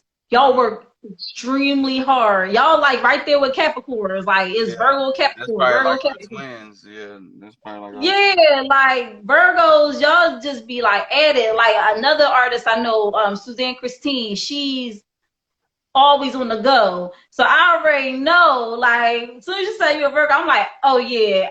And plus I saw it on your page, so I was like, oh yeah, definitely Virgo energy. Cause you're just like, let me get this done. And when y'all get recognition for y'all stuff, y'all just be like, yeah, you know, it's still a lot of work to do though. And I Yeah. still got stuff I gotta do. Like, dude, just take the compliment. Just take the compliment. Like, I mean, just be you know, proud of what Kobe. you did so far. You know, Kobe was like that. Like Kobe, he won so much, but wanted to win so much more. He had that wire, that mentality. Like Michael Jackson was like that. Like The he was Mamba just wired. mentality. That wired, you know what I'm saying? He was just wired like that. Like Nas, like when him and Jay-Z had beef, like Nas went at Jay-Z. He didn't like refrain from Jay-Z. It was like, okay, since you coming at me, I'm gonna go at all of y'all. That's how, kind of like, if we feel like you against us, we going against you. If you feel like you with us, we got your best interest. Like, it's a couple people in here now know, like when they'll have, you know, they ask me for advice. How can I make my page look like this, or how can I do this? How can I do that? Like some people like okay, most of them singles that you see on my page, I made the Mm-hmm. covers except for like I think 2 or 3 of them. The rest of them I did on my own. Like I got tired of paying motherfuckers for covers. I was like, bro, I'm about to learn how to do my own cover, straight up. And that's the thing that a lot of artists do nowadays that I love so much about this generation of artists is because they're taking the reins themselves. They're making sure that they're making their stamp in the world, not only through their artistry, but also in their work acumen. They're putting in the work and they're doing the business side more to make sure that they don't get screwed over like so many millennials and Gen X's have been screwed over in the past with their music. So they're like, oh no, we're not going to be like, because as dynamic of an artist that Prince was, he got screwed over. You know, Mm-hmm. Anita Baker just got her masters, and Chance the Rapper helped her get her masters. Right. It's like it's crazy how this is happening, and because y'all are savvier when it comes to seeing what the climate is, and knowing that y'all have to move yourselves and move, and it's not necessarily like y'all don't want the help, y'all don't want to take the help. It's just that it's better if I do it myself because I have more control. And I know Virgos, y'all like having control of your stuff. My mom is a Virgo, so I already know. Like she Yeah. told me, she said, Kai, can you put the cans of soda in the refrigerator? I did it. Then she went in there and did it all over again because it wasn't the Yeah, way she wanted yeah. it It done. wasn't the Like, way that she wanted to do it. But so I already know, like, as long as y'all have your hands on it, and Beyonce is a Virgo too. Yeah. Have your hands in it, have all hands on deck, and y'all want to be part of the process because y'all feel that it will go right and go according to plan if y'all have your hands in the process. But that's actually a good stance to take when it comes to music and business, because a lot of times in this industry, the industry is not favorable towards artists. They don't Hell no. let them. They say, okay, you can be the artist, but we're going to screw you on every other aspect. If you don't know your business, we're Right. going to screw you over. You get what I'm saying? So I'm proud of you because I see the work that you put in. I see that, and now that you told me you did your own covers and everything, like you like, I'm going to do my own stuff. I see that you're not for play. You're doing everything that you have to do, and you can play later on. You get what I'm saying? Mhm. Yeah, So I I'm wanna. really proud of you about that. Yeah, I always wanted like see. There's the thing, like, is KP okay? KP on the beat, he joined. Like, he's a that nigga does it. He a Virgo too, but he does everything, and he's behind the scenes so much. Like, he's produced some of like people's favorite artists' music, and they don't even know it, type of deal. And he's not like, oh yeah, I produce this or produce that. That's how we are. It's like we'll have our hands on, and then later on you be like, damn, you did this. Or like I got like songs with like Sada Baby people. I don't know if you know who Sada is, but you know he's from Detroit. But I got songs with his people that's tied into him. So it's like, you know, DJ Plug, when I was at the shit show, like, I knew DJ Plug since like 10, 12 years ago, but I never hit up Plug and be like, hey bro, can you spin my song? Hey bro, you can play my music. Like, I worked my way 12 years into in front of him. You see what I'm saying? Um, a lot of people I've known, like, I know Easy E daughter, and I knew her before I found out she was Easy E daughter. We was just, you know, cool vibing, going to clubs and stuff. Like, now people be like, bro, how you know Easy daughter? And I'm like, shit, she like my cousin. You know what I'm saying? I just know a lot of people and try to have my face good with so many people, because some of these people that I work with in Georgia, or like, you know, promoters, DJs, they ain't shit. They don't have your best interest, and you have to go to that step to understand that these people don't have my best interest. Don't work with these people. Music transitioned 5 times since I've been doing music. I've been doing music since 2010 or 11. I took it serious when I was like 23. So like 2013 is when I took it a little bit more serious. I started paying for studio time. Like, people don't know, like, my story. Like, I have a whole story to tell. Like, I used to get up, what was it, like 6 in the morning, right? I had to walk Mhm. by like 4. I used to walk 4 miles to work my job. My mom at the time, she would send me money to go to the studio, and I'll pay her back on my checks. She'll send me money, I'll pay to go to the studio. I'll walk to the studio. I'm talking about, it's cold though. It ain't hot outside. It's cold. And then I'll walk 7 miles to the bus stop, because there was no bus stop close. Catch the bus, go goddamn transition, and walk 5 more miles to the studio, and then go record, spend the night, go to work, do the same shit again. This is when I didn't have a car. You know what I'm saying? So I remember going to Detroit trying to make a name for myself. I had to, like, cause that's where I'm from, and when you from somewhere, you have like a point to prove, kind of deal. Mhm. So when I went up there, you know, that's when I really got solidified with music. Like, I used to go to Freestyle Fridays. I used to this was before I was making cover art. So my homeboy was like, bro, you gotta make your own cover arts. Bro, you gotta do this. Bro, you gotta do that. You know what I'm saying? Like, we had a friend of ours, his name was Swizz, white boy. But he did music instrumentally. He used to make beats and stuff, and he used to perform in the UK. So, you know what I'm saying? He used to go over there and tell us how we get Spotify people in the UK, because that's where the UK is, Spotify is located at. So he was like, Hmm. bruh, forget America. Like, you got a fan base over there in the UK that loves you, and they don't even know you. You know what I'm saying? Like, he was just expressing how the world accepts you more besides America when you leave. You know what I'm saying? And he Yep. opened our eyes, and, you know, freestyling and doing acapella sessions, and sometimes the beat will cut off and you gotta keep going. Like, it was one way you had to rap like Future, and then there was another wave when you had to start trying to sound like Migos, and now everybody got to sound like, you know, the drill music. Now it's just like music and transitioning. I just insert myself and be like, nah, I'm finna sound like this, and people gonna accept that shit. And whether they accept it or not, that's just how it's gonna go. So the performances, like I'm big on performances because you get paid off performances rather than focusing on streams. Like you can get in front of 10,000 people, and the next time they be like, hey bro, we need you out here, like we'll pay you to.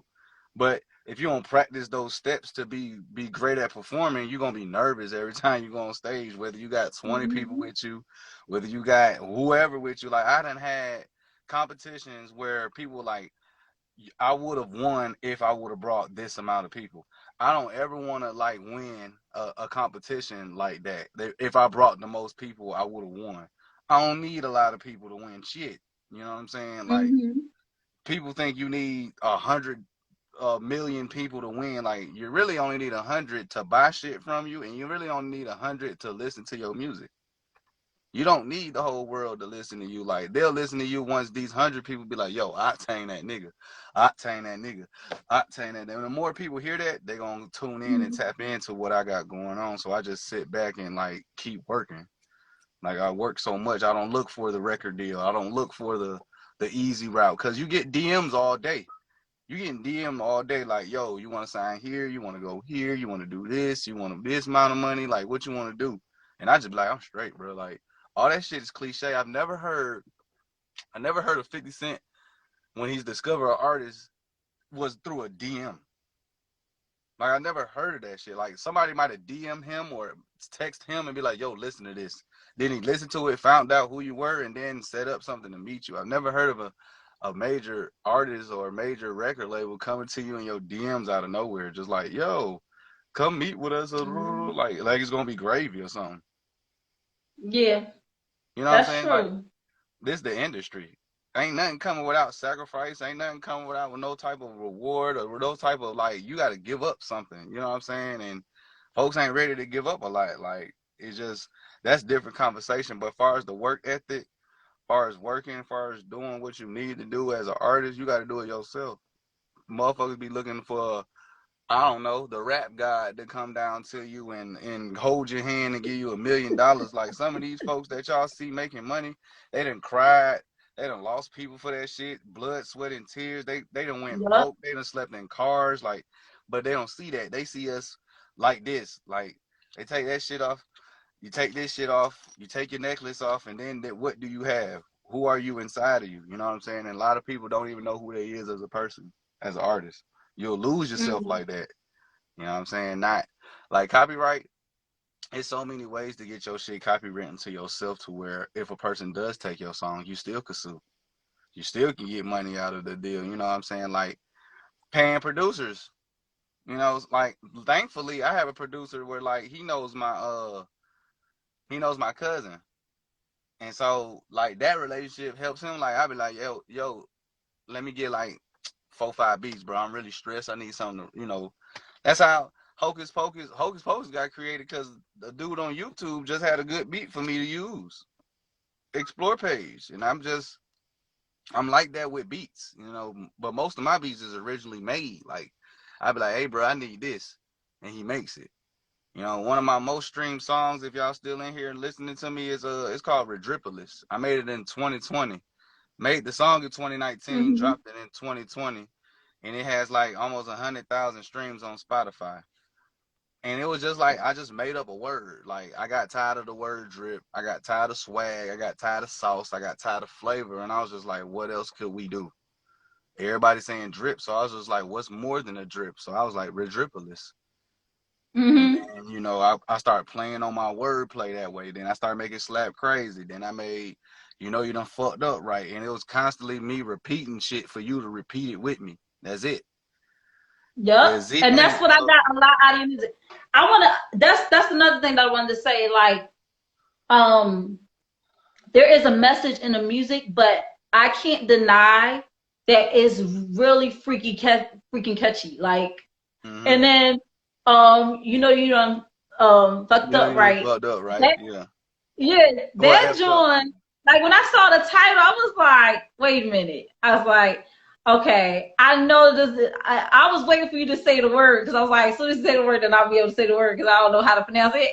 And then I was like, oh, when you started saying, I'm like, I'm like, oh, Mm. okay. I was like, okay. I was like, all right, I feel a lot better there because I was It made like, you I think feel like though. a little bit Like wrong. when you see that on the album or you see that and you see all them letters, you be like, the fuck does that mean? Or like you be like, what does that mean? Like, and so when Yeah, you hear the that's song, how it was. I was like, yo, but I love how it's put together.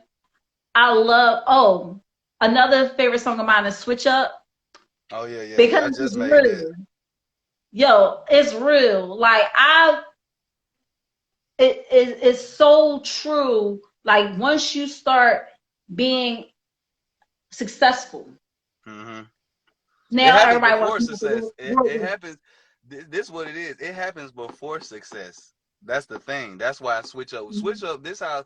Let me tell you how switch up was made. Switch up was made because I made this song before those situations in the song happened. So dig what I'm saying. Like I had a partner. You know, me and him close friends years. We fell out. But when I made the song and heard the song, it was like he was the verses I was talking about. And I made this song before it happened.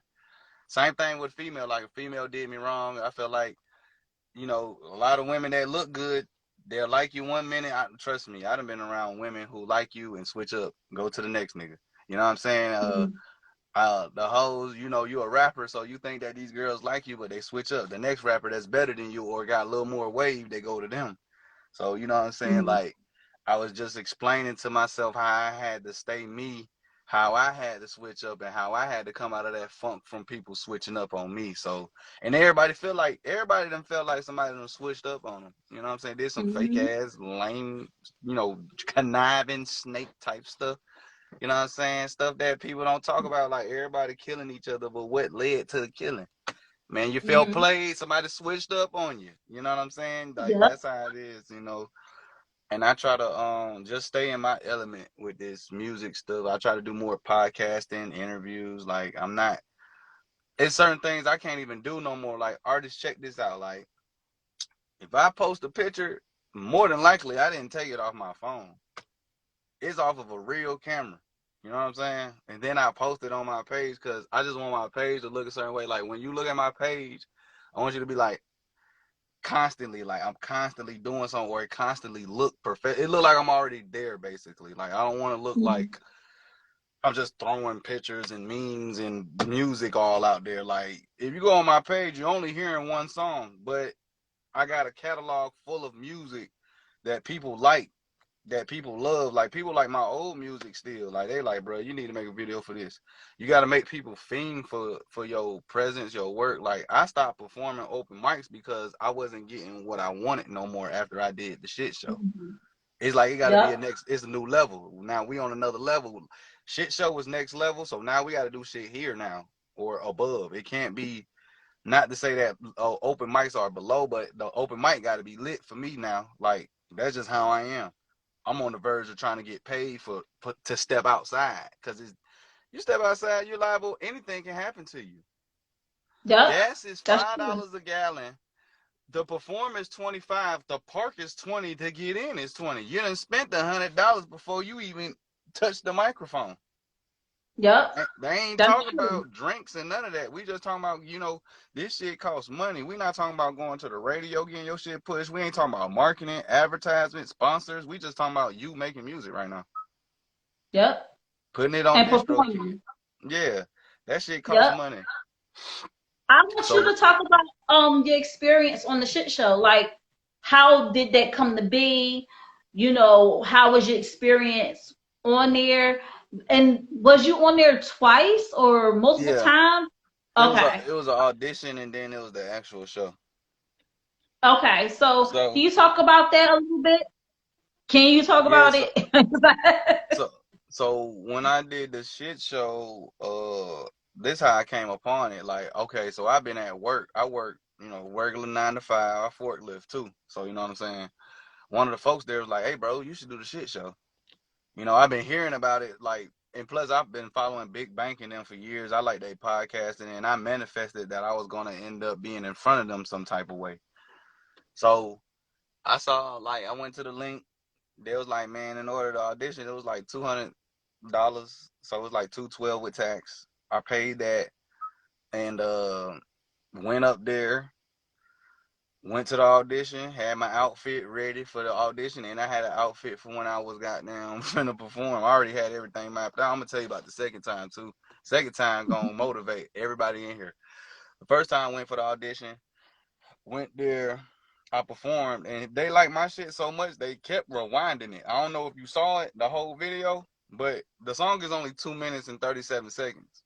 The performance was 6 minutes because they kept telling me play it back. I couldn't get through my first verse because they liked the song so much. So, you know, it was like I was one of the hardest people there. So I went the following week. So let me tell y'all about this next week.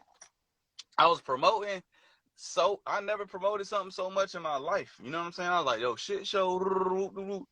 I leave from work because I had some pants made. You know, I like looking a certain way when I perform. Like that's key too. Like your image is very key. Whether you want it to or not. If you're a person that don't care about like clothes and being fresh, don't rap.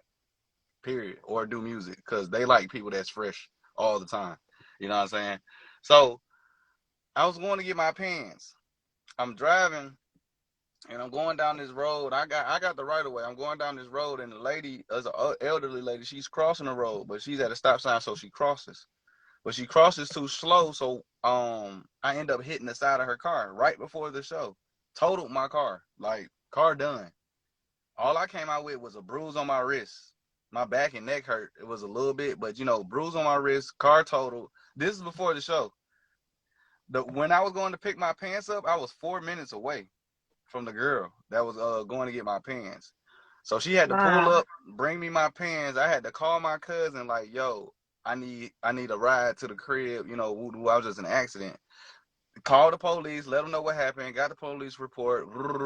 So now I'm at the crib. I'm trying to figure out how to get to the show. My little brother, I was living with my brother at the time. So my little brother was like, don't you got an extra ticket? I was like, yeah, bro, I'll just take you to the show. And God was just working. So I had a friend, she was going to pick me up. She couldn't. She tried to get there free. She ended up having to pay. My partner, he tried to get something in. He couldn't get it in. It was just like a whole bunch of stuff the devil was trying to put in front of me before this show. And I was like, nah, I'm not finna go home. I done paid money. I done got a ride up here. So my cameraman got up there. You know, I went like last almost, and then I ended up getting third place. They threw shit at me on there because that's part of the show, but long as you don't get flushed, it was just like, I was in a car accident. I don't care if people throw shit at me right now. I got something to prove. Like, eventually, people gonna be like, damn, you was in a car wreck? Like, you see my car? You'll be like, bro, that just happened, like, right before the show. People behind stage didn't believe I was in a car accident, and I was at the show.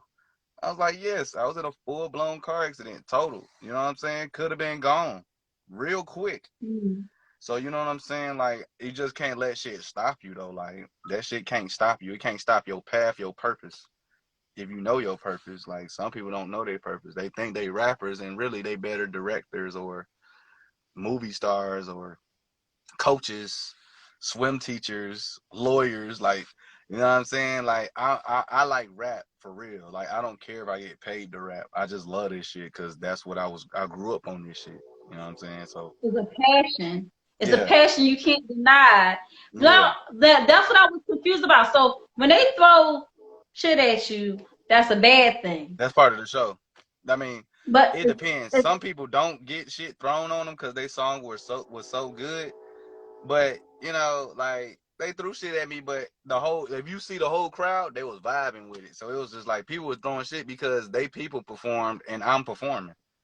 And so you see how that go? Like, they people throwing shit at me because I'm doing good. That's how I was looking at it. I was looking like, it wasn't that they ain't like it. It was like, shit, he better than our person, so we gotta, you know what I'm saying? Like, if I had more people with me, it's just gonna overpower all of that. It's just part of the show. The part of the show that people didn't like was it's honest opinions. It's people who really don't like your song, and people think that they're picking on them or something. It's like, nah, bro, these are people.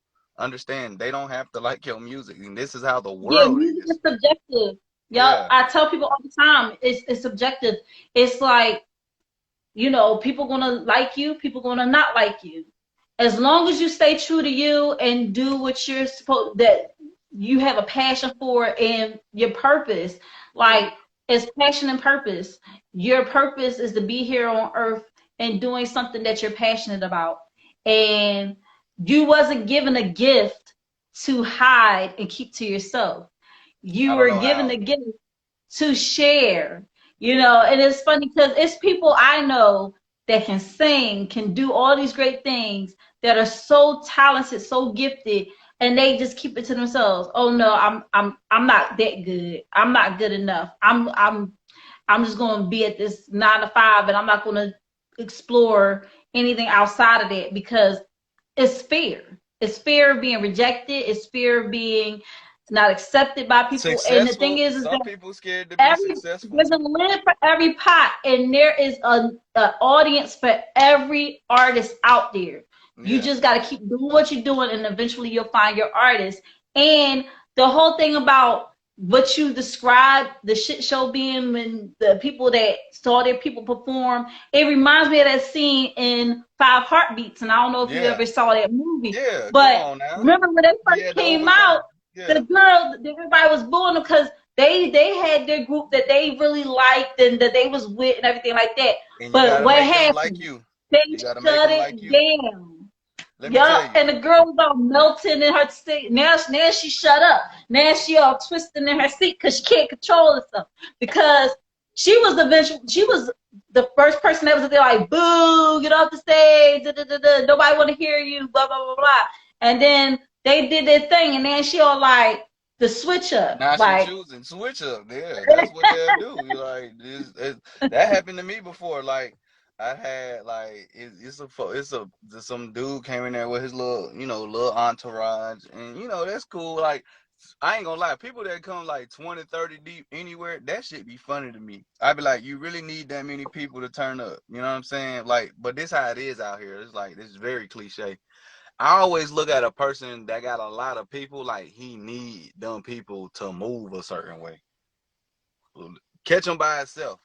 You know what I'm saying? Like me, you gonna see me just like this. You might see some people around me, but if they got the same clothes as me, so you're not gonna guess who with me. You're gonna be like, oh no, they with him. You know what I'm saying? We all look alike. We all look the same. So like, but I go everywhere, like not everywhere, but I be like solo dolo. Like I ain't got time to wait.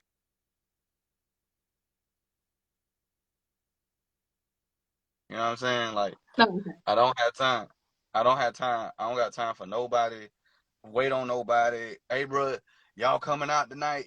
Y'all gonna pop out with me? Like, I ain't got time for that. Like, I ain't asking you that shit. You coming or you ain't? I'm about to be there, and whoever there, they my family. They about to be my fan base, and that's what happens. I turn people to my fans. Like, they can act like they don't want to, but their girlfriend gonna want to, or a girl in the crowd. No, it go like that for real. Like if the nigga try to play like he don't like my music, his girl definitely does. There's no way that she can't deny it. There's no denying my music, especially my voice. Like and that's two of probably my why he don't like it because he like my girl too into it. She too yeah, into it that right now. that happen a lot. Like and it don't I don't try. Like I be into myself. I like my own music.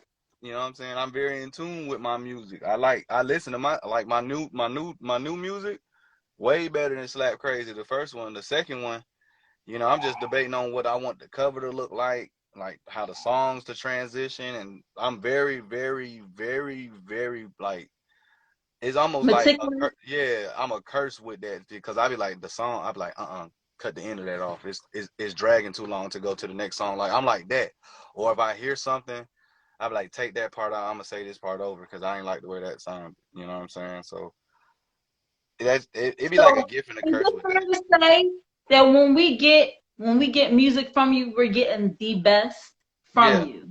yeah. We're like, and I always say I'm my own worst critic. Like you're probably up there battling an engineer. I'd be like, yo, that was fine. What you doing? Like it sound good. Sometimes he be like, bro, I'm not changing shit. I'm not changing it, bro. Like, leave it alone. I'm like, all right, bro. And then when we listen to it, we be like, yeah. Like the okay, so another hint. So explore page, it says featuring Zeno. I don't know if you saw that, but it has another person Yeah. on explore page. He mixed most of my songs, like most of my music, not on the Slap Crazy album, But like that Explore Page song, that Hocus Pocus, the Switch Up, and all my new songs that's about to come out, he mixed and you know all of that stuff because he has a great sound. His name is 2XG Zeno, and he do clothing, he does engineering, he raps too, and he's like my cousin. You know, I call him like my cousin because we both Virgos and both think alike. You know what I'm saying? When it comes to music, very different. Like you don't know what he gonna sound like on a track, and I'm the same way. You don't know what I'm gonna talk about, my verses, and I freestyle a lot of my stuff too. I don't write stuff down. Like I'm about to start back writing, but I don't. I just at the time I was like, man, fuck it, go, go, go, go, go, go, go, just go, get it done. Yeah, because when you do all that writing, you could have said that already. You know what I mean? These freestyle So challenges. I'm so mad because I want to play your music, but It won't it let you. gave me a little warning at the beginning. It said if you continue to play any of the copyrighted music, your live will be shut off, Shut down. and Yeah. it won't be archived or nothing. But I'm So trying to I'm figure out like, like it just oh, like that's drawing. But at the very beginning of this video, I do have some of your music playing, like as I'm trying to figure out what's going on with my yeah. setup and everything like that. So there was some things playing, but I want to say which ones was my favorite because like I like to highlight certain songs. Like I know artists they be like, oh, play this, play this, play this. But like I always say music is very subjective, and I had to learn that myself because I'll probably be like, oh, play this, play this, play this. As an artist myself, I have an album out, and I'll be like, play this song, play this song, play this song. But then one time somebody was like, you know what? I like those, but this the one that I bang with, and they'll be Mm-hmm. playing that one, and they'll be going crazy over it, and I'll be like, yo, like I would have never thought that that would be, you know, a song that everybody likes. Like it's crazy. They're like, this is the perfect wedding song, and this is like this, and I'm like, yo, I wasn't thinking all like that. You know, Yeah. I was just thinking like. This one is cool. This one is cool, and then they're like, "Oh I no, but like I what I like this." said in So this song, and I like what I said. I like this beat, but it be the most. I tell you a song that everybody like off my album that I really didn't pay attention to. I think it's the last song on there. It's called 4E. which one? It's the very last song. It's called 4E. Oh, okay. So that Right song here. was dedicated to my friend Joey. He had got killed. Rest in peace, Joey. But I had dedicated the song to him. Like that was like the very last song of the album before. I got another song. They had took it down because it was under my cousin's email, so he had took it down. And I was mad because that was like one of my before Redripolis, that was my most streamed song, and he had to take it down because DistroKid charged him. He doesn't use DistroKid no more, so I was just like, I'm gonna put the song on my second album and just do it like that. So yeah, it's ways to do stuff. Like there's ways to do things. There's ways to put things out. There's never a way to like if somebody takes something. I'll be trying to tell artists like don't focus on people taking your music. Just keep making it. If somebody take your song or take Mhm. something of yours, because you fine. Like think 6ix9ine and Nicki Minaj and all them done took hella shit out and said and did, and people don't believe me. And I just be like, man, I got tired of trying to prove that they did it. You know what I'm saying? I end up seeing somebody in this industry that know and be like, oh, he started that or he said that. You know what I'm saying? That's all I got is word Mhm. of mouth right now. So yeah. Imitation is the highest form of flattery. Yes, it definitely is. So high pitched voices, you can thank me. I'm not the originator of it, but I brought it back. You know, sitting on rims in music videos, I did that shit first in Detroit again. Mismatched shoes, you know what I'm saying? I put Mickey Mouse and like anime cover all of my jeans and shit like that. Like I dress like a kid, and I'm, you know what I'm saying, older than most people that's rapping. They don't even know my age because, you know, the look is hip hop. You ain't gotta look old to rap or young to rap. It's just a look. It's whatever you got to go with it. So I want to tell you my three faves. All right. All right. So I already told you why I like Switch Up, because Switch Up it's so real, it's so true. It happens when you're in the process of when you become successful, when you're not successful anymore. It's kind of like the whole MC Hammer story. Like Yeah, when he had money and he was giving out to all his friends and everything like that. And then when he was bankrupt, was nobody around, you know. So hmm, it's switch up bad, switch up good. But any person that switches up on you, they not true from the beginning. Like, and right, those are the people that you have to eventually cut off. You right. know, you don't need people that are fair weather friends. You need people that are going to be true blue to the end, day ones. And day ones don't necessarily got to be from the wound. It could be somebody that from day one that you met That you them, met. Yeah, they've been solid through and through. So yeah. definitely love that song. I love Equity.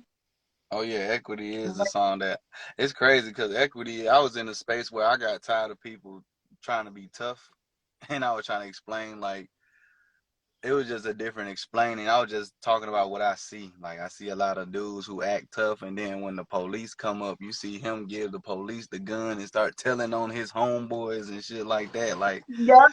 you know what I'm saying? You see I said something like I'm a humble nigga. I don't like drama. I let God deal with you and your karma. Like I believe in it. You know what I'm saying? I'm a karmatic sign. So you know what I'm saying? I believe like whatever you say about me and I don't find out or hear about, I know you'll get taken care of some kind of way. Hmm. Anybody, like I don't care if you're a woman, dog, cat. If you against me, like I said, if you against me, you against me. And I be one with the universe. So the universe be talking to me and speaking to me with energy. So I know when a person don't like me and I ain't gotta be around them, you know. I But yeah, think I there's a like that. saying out there that says when someone is no longer in your life, or when someone starts to move different or act funny and causes you to keep your distance, it's because God heard the conversation that you didn't hear. Right. And it's So been a bunch he's of them. like, yeah, he's like, I'm removing them from your life expeditiously, but still it's gonna take some time. Yeah. You know, Yep. because sometimes like I know how I am, I like to keep people around Yeah. that I know I should get rid of. And I used and to be that's like even that. with certain things too, like jobs too. I was like, I want to stay in this job, even though it was a toxic job. I was like, I need I to stay, need the but money. Bills need to yeah, get but paid. guess what? God was like, listen, we going this chick ain't never gonna quit. Let's get her Yeah. fired. So Right. I ended up doing something real dumb that I would never do, and it got me fired. And it was like, because like I gotta remove you from this because you're not gonna get the blessings That I got that for you you if you keep that I going got back for to you it. if you keep holding on to something. It's like that picture with um I I keep saying something about the picture with the Jesus with the teddy bear. He got the big teddy bear behind his back, Mm-hmm. and the little girl, and he's like, the little girl is holding on to this little teddy bear. And he's like, give me the little teddy bear, and the little girl don't want to give him the little teddy bear, but she don't know that once she give that up, he gonna pull out a bigger teddy bear and give it to her. So Right. it's kind of like that. It's like, so like you said earlier, you gotta give up some things in order to get the blessings that you're supposed to receive. And a lot of people feel like things can just rain on them. Yeah. But sometimes it's the sacrifice you make in life that helps you get to that next stage in life. So Mm-hmm. Equity was definitely a song, and then also Moves. I like Moves. Yeah, I got a couple people that like moves because shit, that's how people is. Like why they sitting still, I'm out here making I made let me tell you about that song.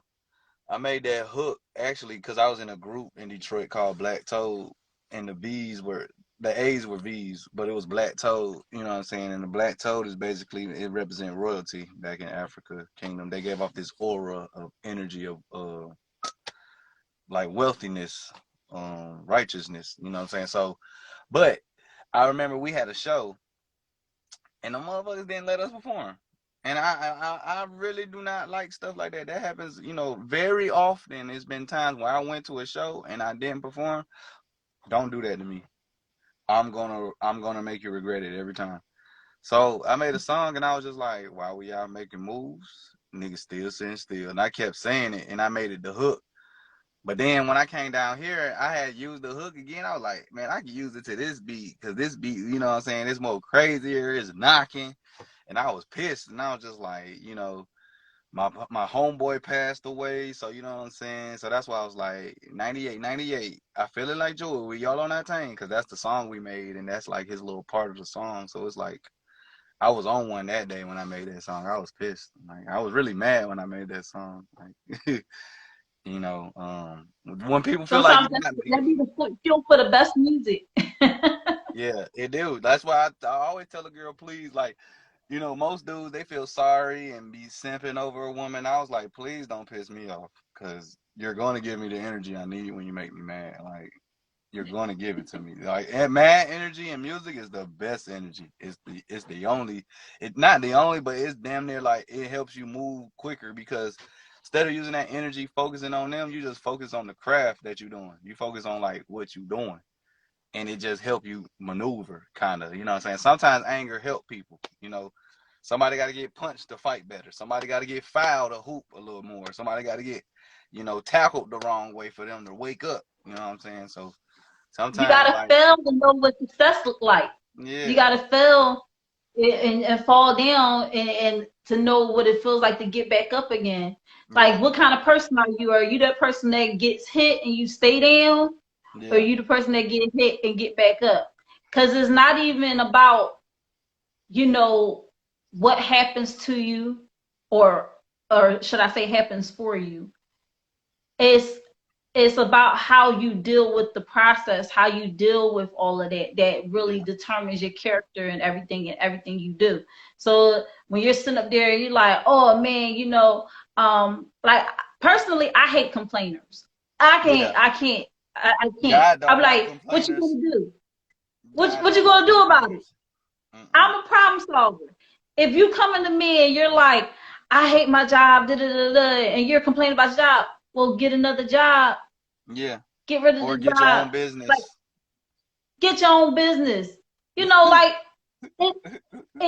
but let me tell you about that. You say get your own business, people look at you like you speaking Chinese. So I just be like, I'll be like, listen, because sometimes people only know that job mentality. They got that job mentality, and it's hard to break them out of it. So I can talk about building a business. I talk about that all the time because there's so many benefits from having your own business. But people just also, like, no, I gotta get another job. Business, like, okay, so it's also like people don't see the downside of it too. People think it's easy having a business or like being a commodity. Like people expect me to like, okay, have a website. Do you have any on hand? What's the material made of? This, that, and the third. Like, you know, stuff like that happens too with my business. You know, you got to answer some tough questions. You got to meet people outside of your community. You got to Facebook market your stuff, offer up your stuff, Instagram shop your shit. Like, you got to do so much to sell. So it's like some people don't want to do that. They just want to wake up, work 6 to 4, go home, pay their bill every week, and that's fine. But my life wasn't made to be like that. Like, I don't believe in that shit. First of all, this ain't even my country. If it was, it wouldn't be ran like this. So this is not my land. This ain't my country. These ain't my rules. I'm just gonna make my own as I go, though. While I'm abiding y'all rules, I'm gonna make up my own.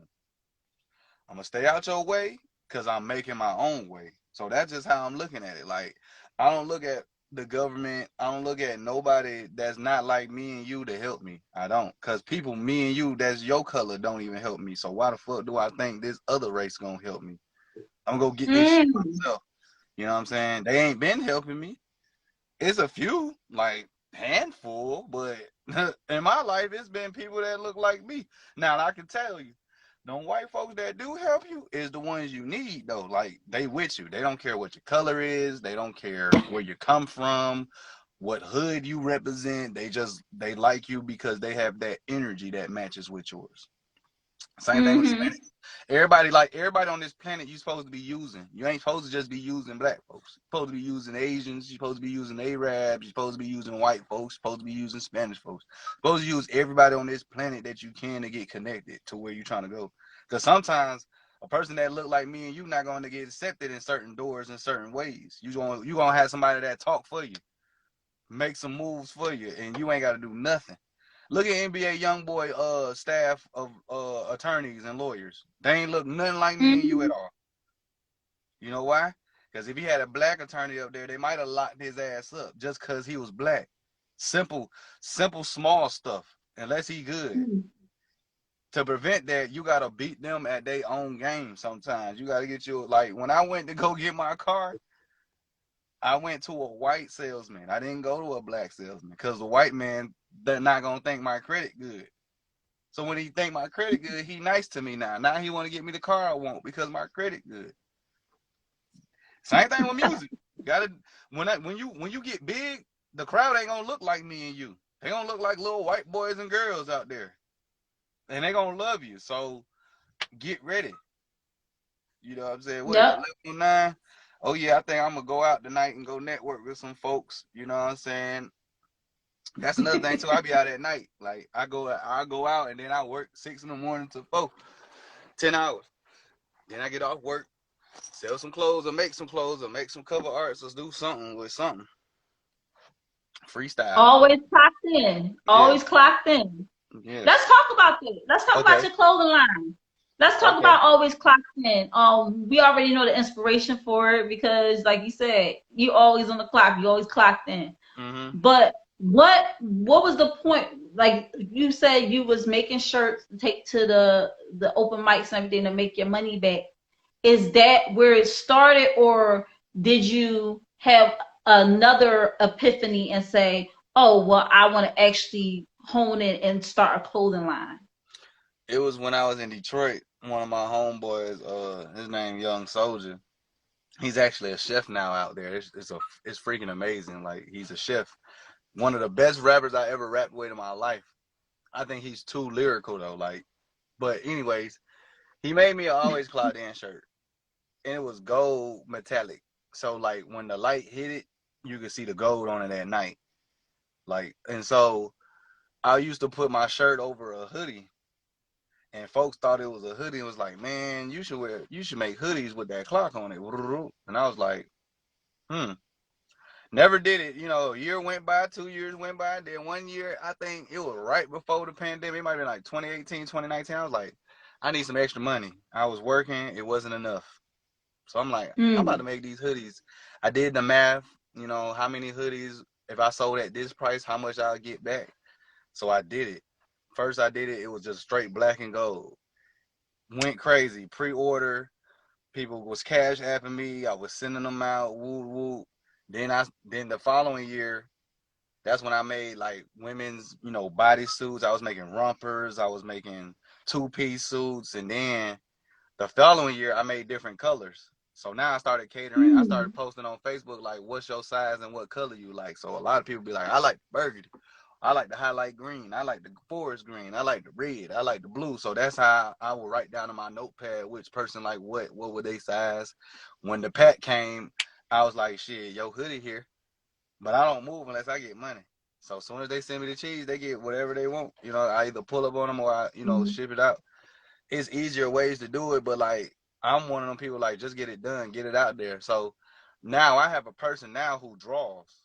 So like my jeans and like I got a pair of Air Forces with my clock on it that says always clocked in on the shoe. So it's just because I don't like this. I'm very weird. Like right now, I got my shirt on. You know what I'm saying? Like I don't like wearing Nike. I don't like wearing. If my jeans, I be wanting a clock on it. Socks, I want everything my shit on it. So I'm very funny about shit. Like folks will give me a shirt to wear and I'll be like, this shit don't got a clock on it. You know what I'm saying? Like it doesn't resonate with me. I go out and I be like, I might wear that outfit the day before. If I change my drawers, make sure I smell good and wear that bitch out and switch it up a little bit. You know what I'm saying? Put a hat here, put something there, jeans there, and go out. And everybody be like, bro, where you? this shit cold, this shit nice. And then my sister, she made the second logo I got. The first one was another girl, but the second one my sister made, the one that's like the one I'm gonna show y'all my hat. So this logo, my baby sister made this logo, if y'all can see it. Okay. I saw it on your page too. Y'all gotta check out his page, 1Octane, Yeah. 1OCTVNE. So my sister, she made this logo, and we about to make some more logos and more type of shirts and different type of stuff. And you know, I want mannequins and banners. Like I really want my clothing to be special. I don't just want to slap it on some clothing and be like, here you go, it's always clocked in. I want you to wear it and feel like you always working, you always. And then it's a general statement. It's like everyone can relate to it. It ain't like just me and you can relate to it. You feel me? It's like I done had several white folks look at my shirt and was like, oh, I like that. Like I'm talking about surprised. Where'd you get that from? I'm like, I make it. Oh, really? Mm. You know what I'm saying? And that's how we It get hit connected. different. It hit different when you made it. When you made it, it just hits differently. I be in the I'm mall. in that same way about now. I got my cup. I'm not gonna drink Exactly. out of nothing else. I'm not Exactly. gonna drink out of nothing Exactly. else. I'm trying to get some always clocked in styrofoam cups for my videos and all that stuff. Like I don't play no games with this shit. Like Master P. Like if you want to know the formula, look up Master P. Master P gonna give y'all the formula to all this rap shit for real. Like the man couldn't even rap for real, but he can make money in this shit. That's the formula. Nipsey Hussle. That's the formula. Jay-Z. That's the formula. Wayne. Yep. Formulas. Like they all out here. It's just everybody want to be the GOAT. Everybody think NBA YoungBoy is even he's a formula. Like you got to look at how many times he dropped per year, per day, per whatever. How his fan base love him for him. You know, Lil Durk. You gotta study these folks, whether you like to not. Like I study people, so when I meet them, I don't be so shell shocked. Like people say I look like Future. Future, one of my favorite artists. So eventually I'm gonna run into that nigga. So I shouldn't be surprised when I see him. Cause I already said I'm gonna see him. You know what I'm saying? That's how I go about my life, and that's how, you know, things of that nature. So the clothing, yeah, it was a really like get up and do it type of deal. Like it's still like that now. Like we got a bag full of clothes. We just trying to figure out how we gonna make it, you know, make it make sense. Like, you know what I'm saying? And you never know, like speaking on the whole because that was something when I was younger. A guy said to me, he was like, why are you so hype about Toni Braxton? Why are you so like, because Toni Braxton's my favorite singer, right? So he was like, why are you so hype about her? Why are you so like, and at the time, like I felt offended, like I'm like, I can like who I like, you know, but he was like, don't go overboard, you know, and just be all shell shocked Yeah, and yeah. you know, and at first I was like, I didn't really understand what he was saying. I think the message was there, but the delivery was whack. Right. But pretty much it's like I should think that I'm on the same level. I'm an artist as well. I sing as well. You get what I'm saying? They can feel I that shouldn't energy. feel like I don't belong in the room or something like that. And and it's crazy because you might run into Future and he might be a big fan of yours and try to play it cool, and you playing it cool because you like, I'm a big fan of his. And it's kind of like I don't know if you ever saw what Men Want. Yeah. It had Taraji, and it was like the young guy and the older basketball player, and she could hear what they was thinking in their minds, and the young guy was like, oh my gosh, that's such and such, and the other basketball player was like, oh my gosh, that's the young bull, blah blah. They was real excited to see each other, but it was in their head. But they was having a casual conversation, like, yeah, you know, you know, because they didn't want to show the excitement, but she could hear everything that they was saying in their heads. It was kind of funny, but it's like that when you never know who's watching you. And do you always Is that why you move the way you move? Sometimes it's not only because you want to be presentable for yourself, but you're like, you never know who's watching. Is that kind of like your thing, or you don't really care? I know people watching, but I really don't be caring. It's like some people that watch don't like me. Some people watch love me. Some people watch inspiration. Some people watch to see how I post or see if they, whatever they do. I can't care. 'Cause if I care, I'm gonna be too stuck into like catering to what they want out of me, and that's not how I operate. Like control. But I ain't controlling the situation. I ain't finna really too much engage into the situation. But yeah, people sometimes it gets a little weird because sometimes you peep people who don't like you and they looking at your page and it's like, what the fuck you looking at? And then it's like, shit, you gotta look at it as flattering. Like, shit, they like what they see. They want to be like you. You know what I'm saying? It ain't cause I don't watch people pages. I don't do that. Like if I don't like you, if I ain't cool with you, I don't follow you. I don't do nothing with you. So for you to follow me and you don't like me, I'm controlling you every time you see me, cause I'ma pop it every time. Every time I'ma pop it. I'ma pop it. Every time in your face till you get sick of me and you don't want to see it no more. But I do this for people who So love me, guys, and oh yeah, I'm sorry. Go ahead. I just do this for people who love me, you know what I'm saying, and people who really watch me and watch the growth and like they with me the whole way, because this shit ain't easy. You know what I mean? I can honestly say this is the interview where I really didn't have to ask any questions. You pretty much answered all of them. Like you already knew what was coming. Yeah. And it's like I feel like I should throw you a curveball, like, quick, what's your favorite color? Like Black and green. Black. Black and green. I like black because it look good on me. I like green because money, green, trees, green, salads is green, vegetables, all that shit is green that you need. Everything you need is green for real. That's true. That's true. Except for water. If water is green, you shouldn't drink it.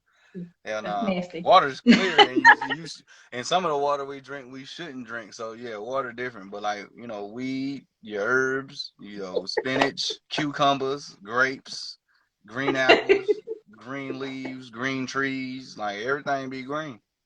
So yeah, green, black and green. So guys, listen, this is Octane, amazing artist, has his own clothing line, a Virgo. So when you get him, you're getting the masterpiece. Okay, you're getting the perfectionist, the person that makes sure that it is right in line with everything before he even sends it out to you. He is his own worst critic. So it don't get any worse. Like y'all can say what y'all want, but he ain't gonna listen to none of it because it only matters what he thinks about it, right? Exactly. So listen, go and follow him on Instagram, One Octane. That's the number one, OCTVNE, and it's a V because he's a Virgo. He just flipped that joint upside down and turned it around. I'm gonna tell you another reason, also his clothing line always clocked in. And let me tell you one reason why I switched my name like that. Because at first I spelled it the regular way, and then I gotta go. So the reason why I put the V in, because when you search my name and you put that V in, I was the first person that popped up. It wasn't no other Octane. When you put in regular Octane, you might get like 20 different people. But when you put in that V, I pop up. So that's why I did that. Yeah, he want to be the one and only, y'all. So y'all go ahead and follow him. His music is streaming on all major platforms. Check out his album, Slap Crazy, which is Slap Crazy. Yes. It has 14 cuts on that joint. He also has singles that are not on the project that you gotta hear. He has one in workings right now. He touched on it a little bit tonight. And so y'all gonna see a lot more work coming from this young man. He was on the shit show, and guess what? He didn't get flushed. So that means that he is someone special and someone that needs to be out here doing his thing. And I appreciate you for coming on the Think Different TV and doing this interview with me. No problem. Thank you, love. I appreciate it. Probably one of the best ones I done had. For sure. Also, yeah, that's all. I'm loving that. I love Yeah. that. But So we gotta I say the just let line. artists go. I just let them just talk and just real quick. Oh, before you go, I know you gotta go. Before you go, do you have 3 tips for new artists coming up? You dropped a lot of jewels tonight, but is there 3 that you want to just wrap up in a bow for them, make it all nice and pretty, and let them know before you hop off? Yeah, one, keep God in the industry while you in it, cause you gonna need him more than any human alive. 2, take your time. Don't try to go viral or make the hit. Just continue to do music and you'll make the hit and have fun. A lot of people forget to have fun, like to enjoy it. But the more you enjoy it, the more you're going to get paid. The more you get interviews like this, the more people appreciate you when you're having fun. They can tell when you're having fun versus you making it a job, you know? So, yeah. Oh, the glasses went back on. He about to get out on them streets. He about to start networking, y'all. So, listen, he's Detroit, Atlanta. You Yeah. said Hawaii? Hawaii. Yeah, I was born in Hawaii. Hawaii? Oh man, so that's a special blend right there. So he in the Motor City, the Hitsville, USA. You know, he's from there, down in Atlanta, ATL, making moves.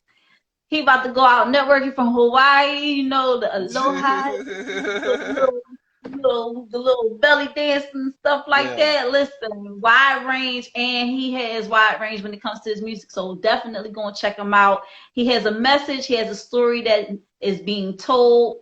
Go and listen. All right. I appreciate you once again for coming on Think Different TV, Octane. And don't be a stranger. Come and check us out. Oh, next week we're going to have a whole panel. Instead of the Independent Artist Spotlight, we're going to actually have a panel of artists, and we're going to be discussing certain questions about the industry. I would love for you to tune in. Yeah. Lend some of your expertise, because you was dropping gems tonight, honey. So definitely got to have you back on next week. In the comments, just commenting and sharing your expertise. And got to do this again sometime. I got you, love. All right. Thank you so much, Octane. Thank you for joining me on Think Different TV. I appreciate you. No problem. Love you. Thank you. Peace. Love you too. Bye. Or like Trevo says, see you later. Because I don't want Trevo to jump on me. I'm sorry, Trevo. See you later, right? So let me see what's going on with everything. Everything looking good. Y'all still here? Y'all still drop those clocks if y'all still here. If y'all always clocked in, go and check out One Octane right here on Instagram. That's the #1 Octane, OCTVNE. All right. And also check out Always Clocked In right here on IG. It's how I'm saying is how it's spelled. Always Clocked In, all one word, all lowercase. That's his clothing line. Check him out. His music is streaming on all major platforms. He is doing the daggone thing. And I want y'all to know that he is not for play, okay? Them Virgos don't play. They get things done. Y'all see Beyonce. She don't play. And Octane is right up there with them. He's putting the work in now. He's gonna benefit from it well into the future. Well into the future. And when he see future too, right? So that concludes our Independent Artist Spotlight. And once again, this is Think Different TV. We do this every Monday night at 9 p.m. Eastern Standard Time. All right. It's hosted by your girl, LaShia. That's me. All right. And listen, guys, we can't have Think Different TV without our sponsors. Our sponsors be making sure that Think Different TV is on Pizzoin. All right.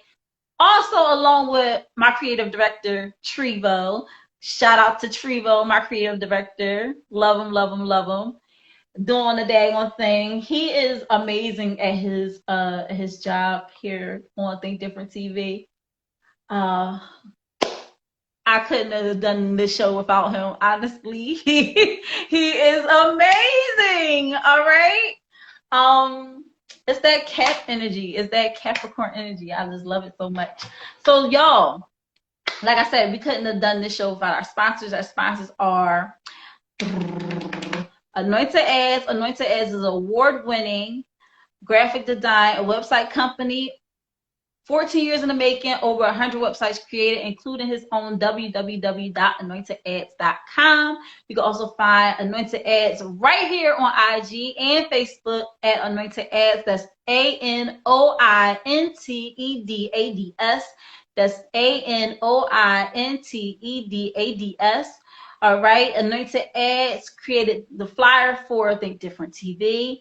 Also, is creating the website right now for Think Different TV and is responsible for the logo that is found on the merch for Think Different TV. Listen, Think Different TV has a store, a website store is www.thinkdifferenttv.biz. So thinkdifferenttv.biz. All right.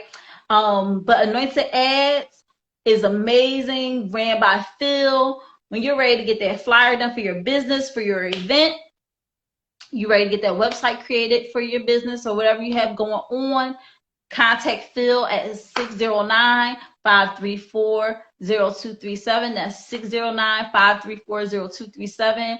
Get that project started. Mention Think Different TV. And guess what? You're going to get 15% off of your first project. All right. So that's very important to remember. So when you call Phil, make sure you mention Think Different TV. Tell him LaShia sent you. All right. So you can get that 15% off of your first project. All right. He does amazing work. And I love that he's one of my sponsors. Another one of our sponsors, our day one, is Euphoria Water. Euphoria Water has the cleanest, healthiest water in Philly. All right. Alkaline with minerals, no additives, no chemicals. It's good and good for you. If you're going to hydrate the right way, get your Euphoria Water today. Check them out right here on IG. UPHORIAWATER. That's UPHORIAWATER right here on IG. If you live in the Philadelphia area and you want to have the water delivered straight to your home, you can call Captain at 267-707-8279. That's 267-707-8279. And finally, our newest sponsor, last but certainly not least, we have Kaichi Mobile. That's Kaichi_mobile right here on IG. KAICHI_MOBILE. Half table will travel. All right. Licensed esthetician, licensed massage therapist. Book your session today. You can go right on her IG page, hit her up, book that service. She does eyebrows, she does chair massage, she does full body massage on the table. Amazing. She's ready to put the paws on you. So go ahead and book that service, book that session today. All right. That's Kaichi Mobile. That's KAICHI_MOBILE. Those are our sponsors. I'm so excited. We're going to hop into this financial tip and then I'm going to wrap it up for the night. I appreciate each and every one of y'all who've been rocking out with me from the beginning and have been rocking out with me since y'all started tuning in. And tonight, it was a little crazy. But guess what? We got it together. We had an amazing social topic, hot topic. We had amazing independent artist spotlight on Octane. Now we're going to hop into this amazing financial tip. We're going to talk about credit stacking. All right. So this is something that I learned while being with Primerica. I kind of had an idea of what it was, but I wasn't exactly sure of what it was. And I mean, it's very simple. when you think about it, so the definition of credit stacking, when you look it up, credit card stacking is the strategy of applying for multiple smaller lines of credit or credit cards in a specific order to access a larger unsecured line of credit than any one business credit card could offer.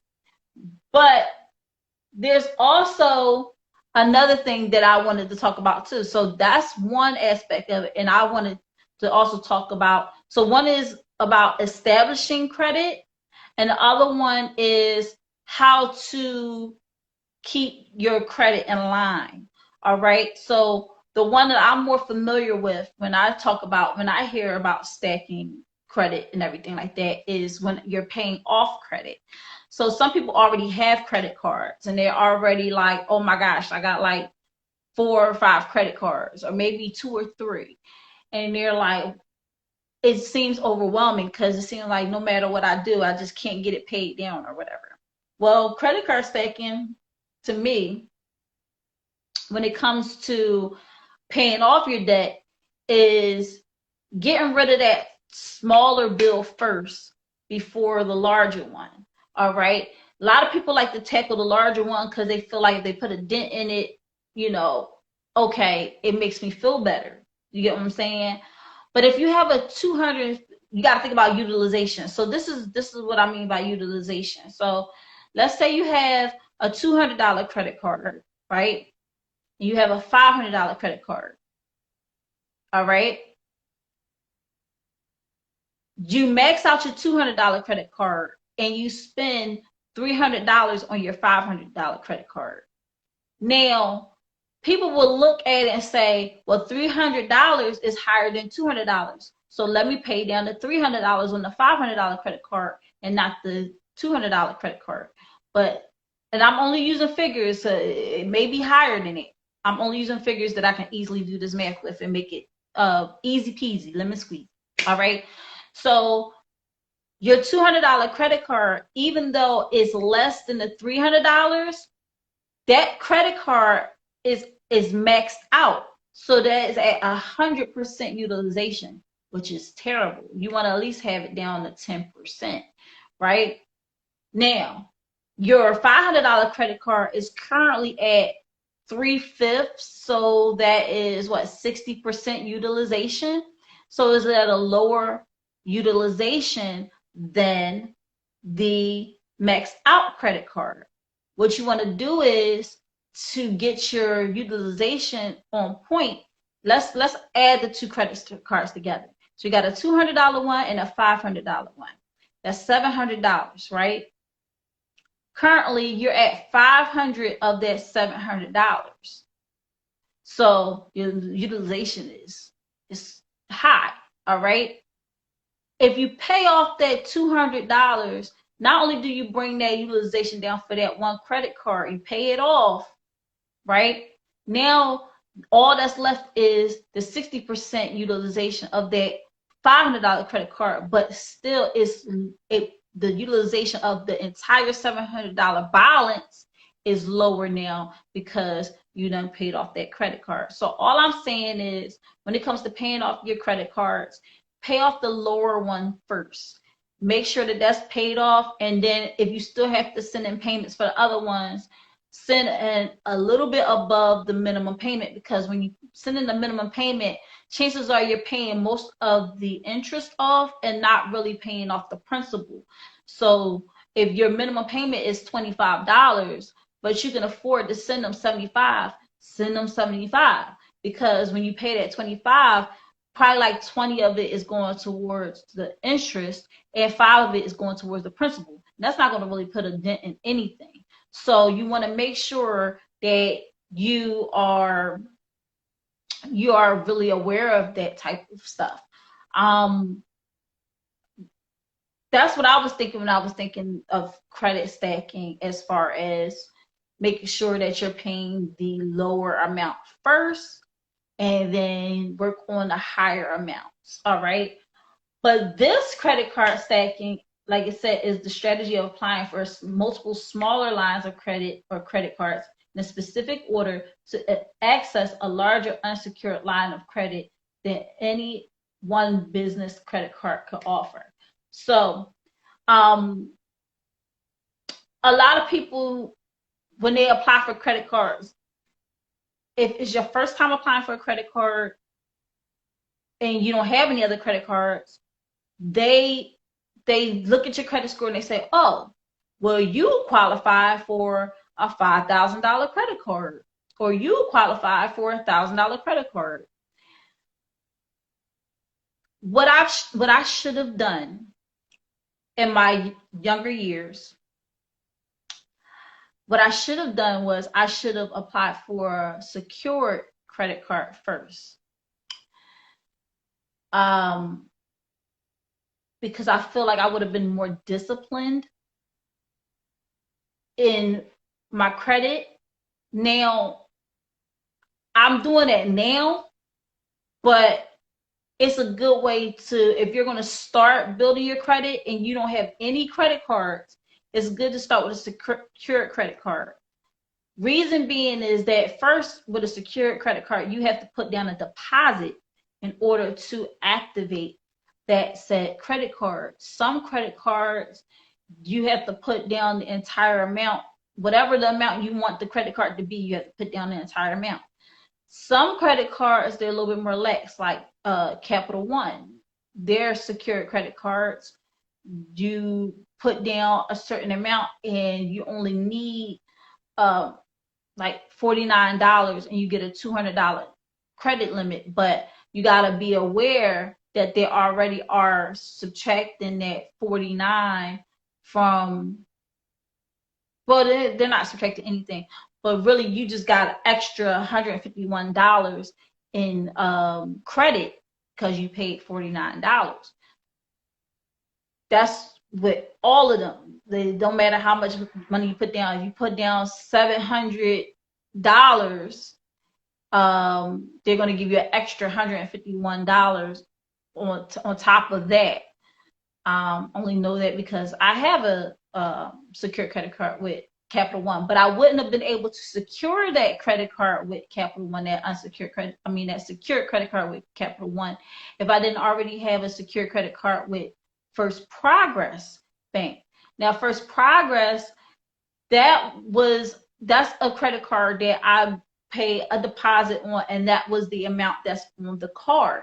So that card, it keeps me in line because it's like I know that I have to keep it below a certain utilization, and I have to make sure that I pay it on time, because if I miss one payment, it drops my credit score. So it keeps me in line and keeps me focused.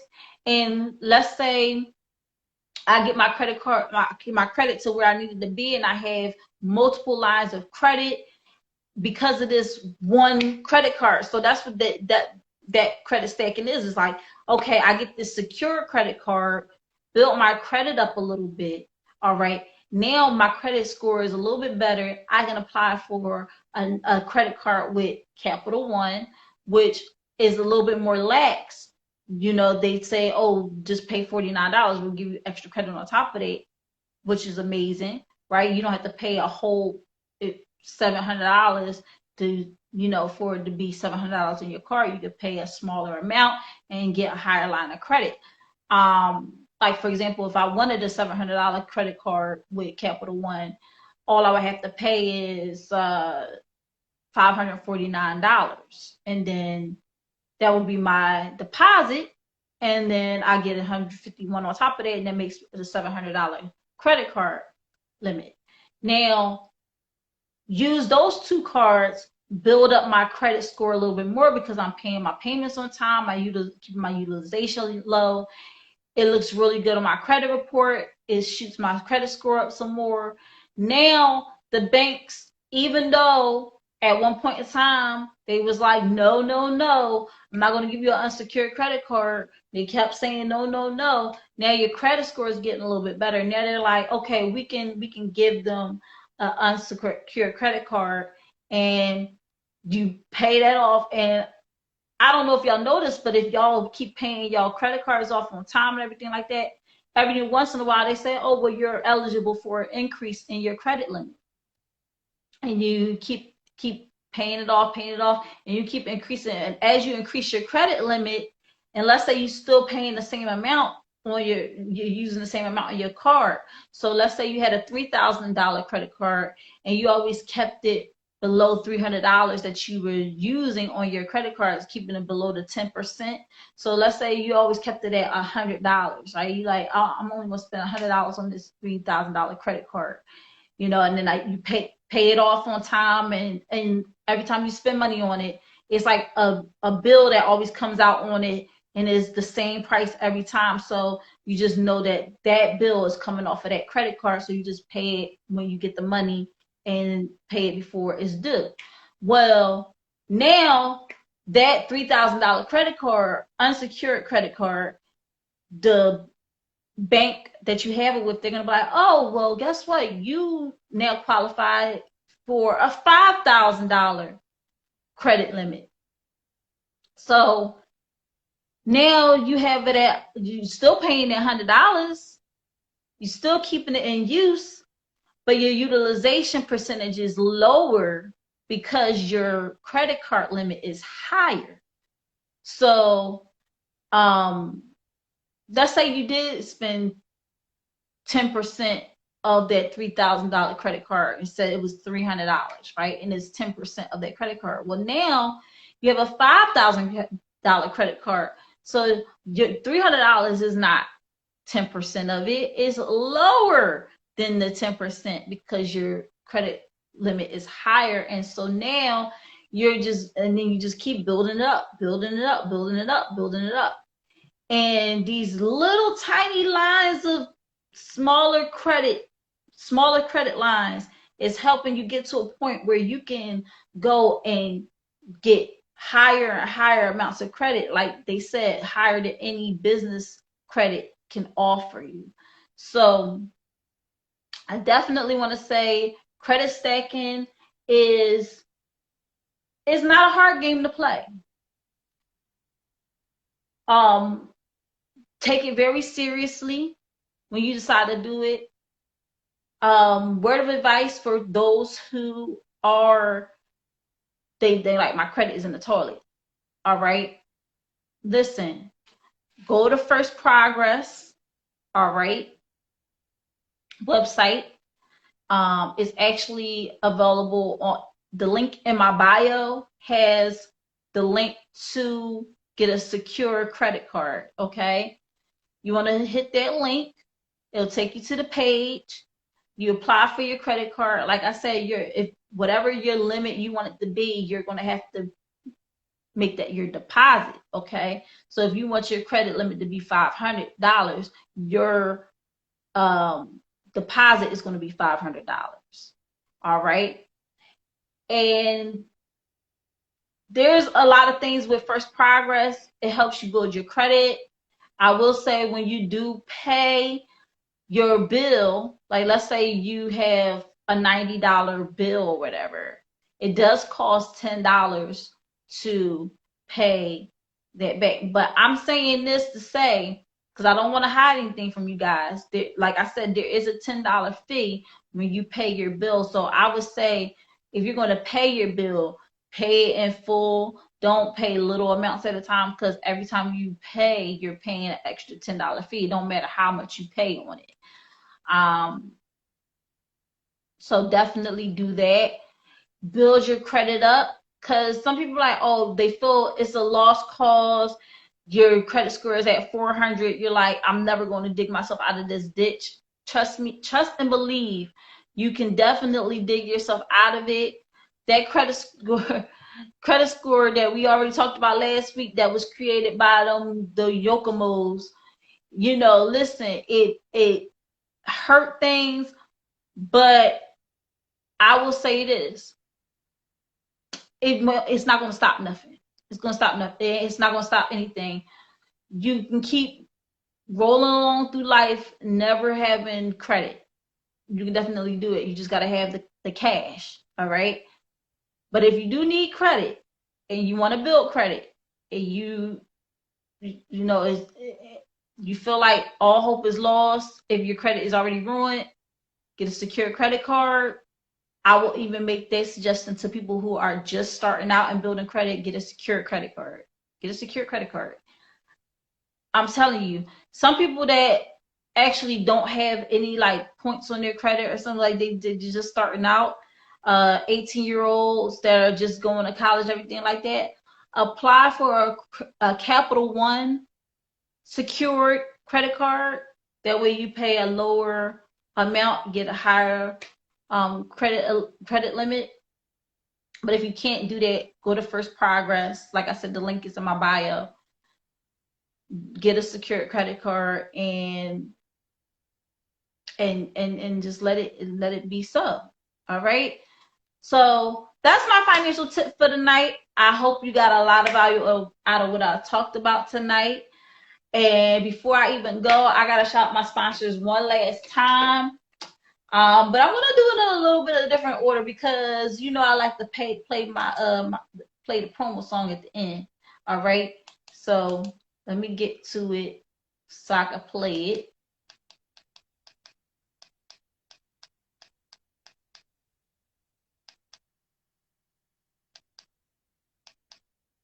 All right.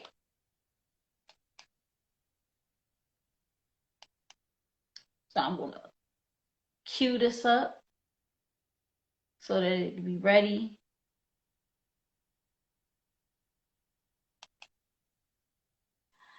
And I hope y'all enjoyed the show tonight.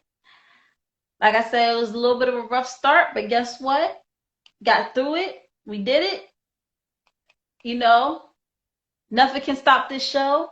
This show is called Think Different TV. It's every Monday night, 9 p.m. Eastern Standard Time, right here on IG Live, hosted by your girl LaShia. And like I said, we wouldn't be able to do Think Different TV without viewers like you. All right. So I appreciate you guys for tuning in tonight. And also without our sponsors. So our sponsors are Anointed Ads. Anointed Ads is an award-winning graphic design and website company. 14 years in the making, over 100 websites created, including his own www.anointedads.com. You can also find Anointed Ads here on IG and Facebook under Anointed Ads. That's ANOINTEDADS. That's ANOINTEDADS. So that's Anointed Ads, found right here on IG, Facebook. He created the flyer for Think Different TV. He's also responsible for the logo that is on my merch. All right, Think Different TV. Yes, you see it, you see it. All right. He also is creating the website for Think Different TV as we speak. Okay. And when you're ready to get your project started, get your website created, get your flyer done for your event or your business, you can hit up Phil at 609-534-0237. That's 609-534-0237. So you can get it started, right? And make sure that you mention Think Different TV, because when you do, you get 15% off of your first project, which is always good. We love savings, right? But he also does amazing work. Satisfaction is guaranteed. All right.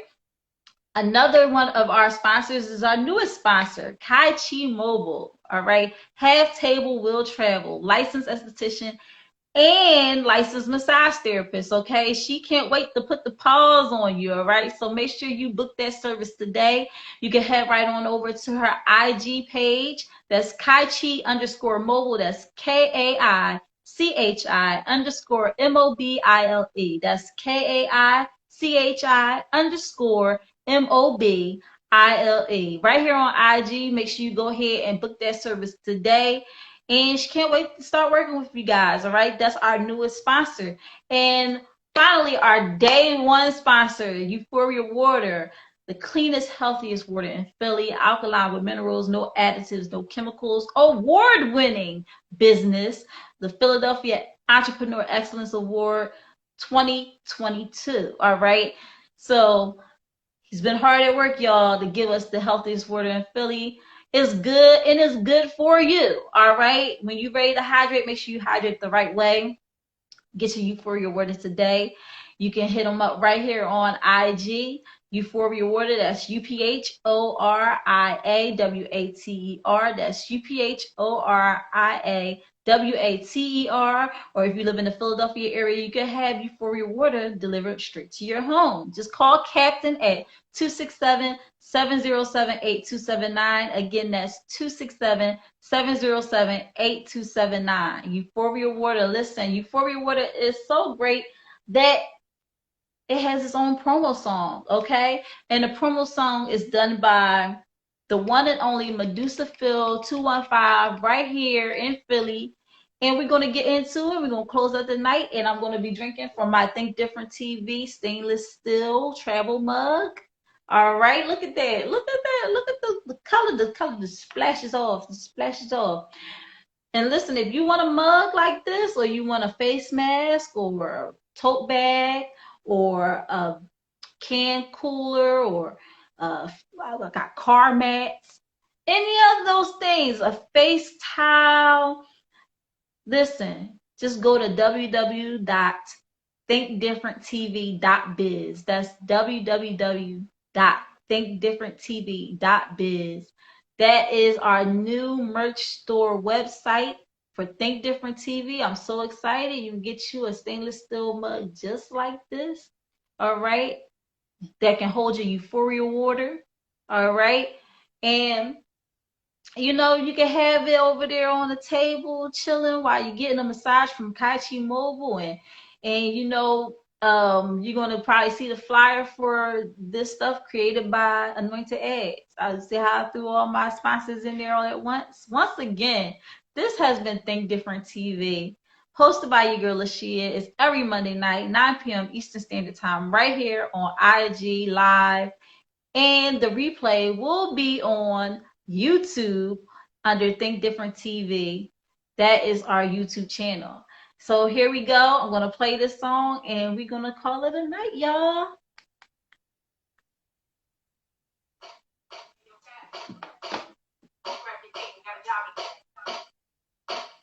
What I want y'all to do is put your purity bottles in here. If you got a job, put it in the air. Yeah, just like that comes out of it. And if you don't, I want you to go over there and get a sip of that medicine.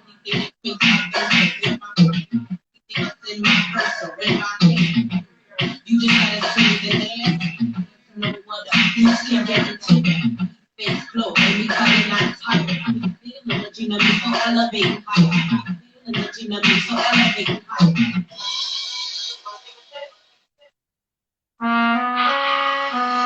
When you sip, you know that you make it. Every day you feel much better. This relation, I will never think it. You can keep it out of truth. We've been putting on for a few years. You can keep it out of the yeah. Bring your bottle and hit that. I'm coming right through with you. get curious. Bye.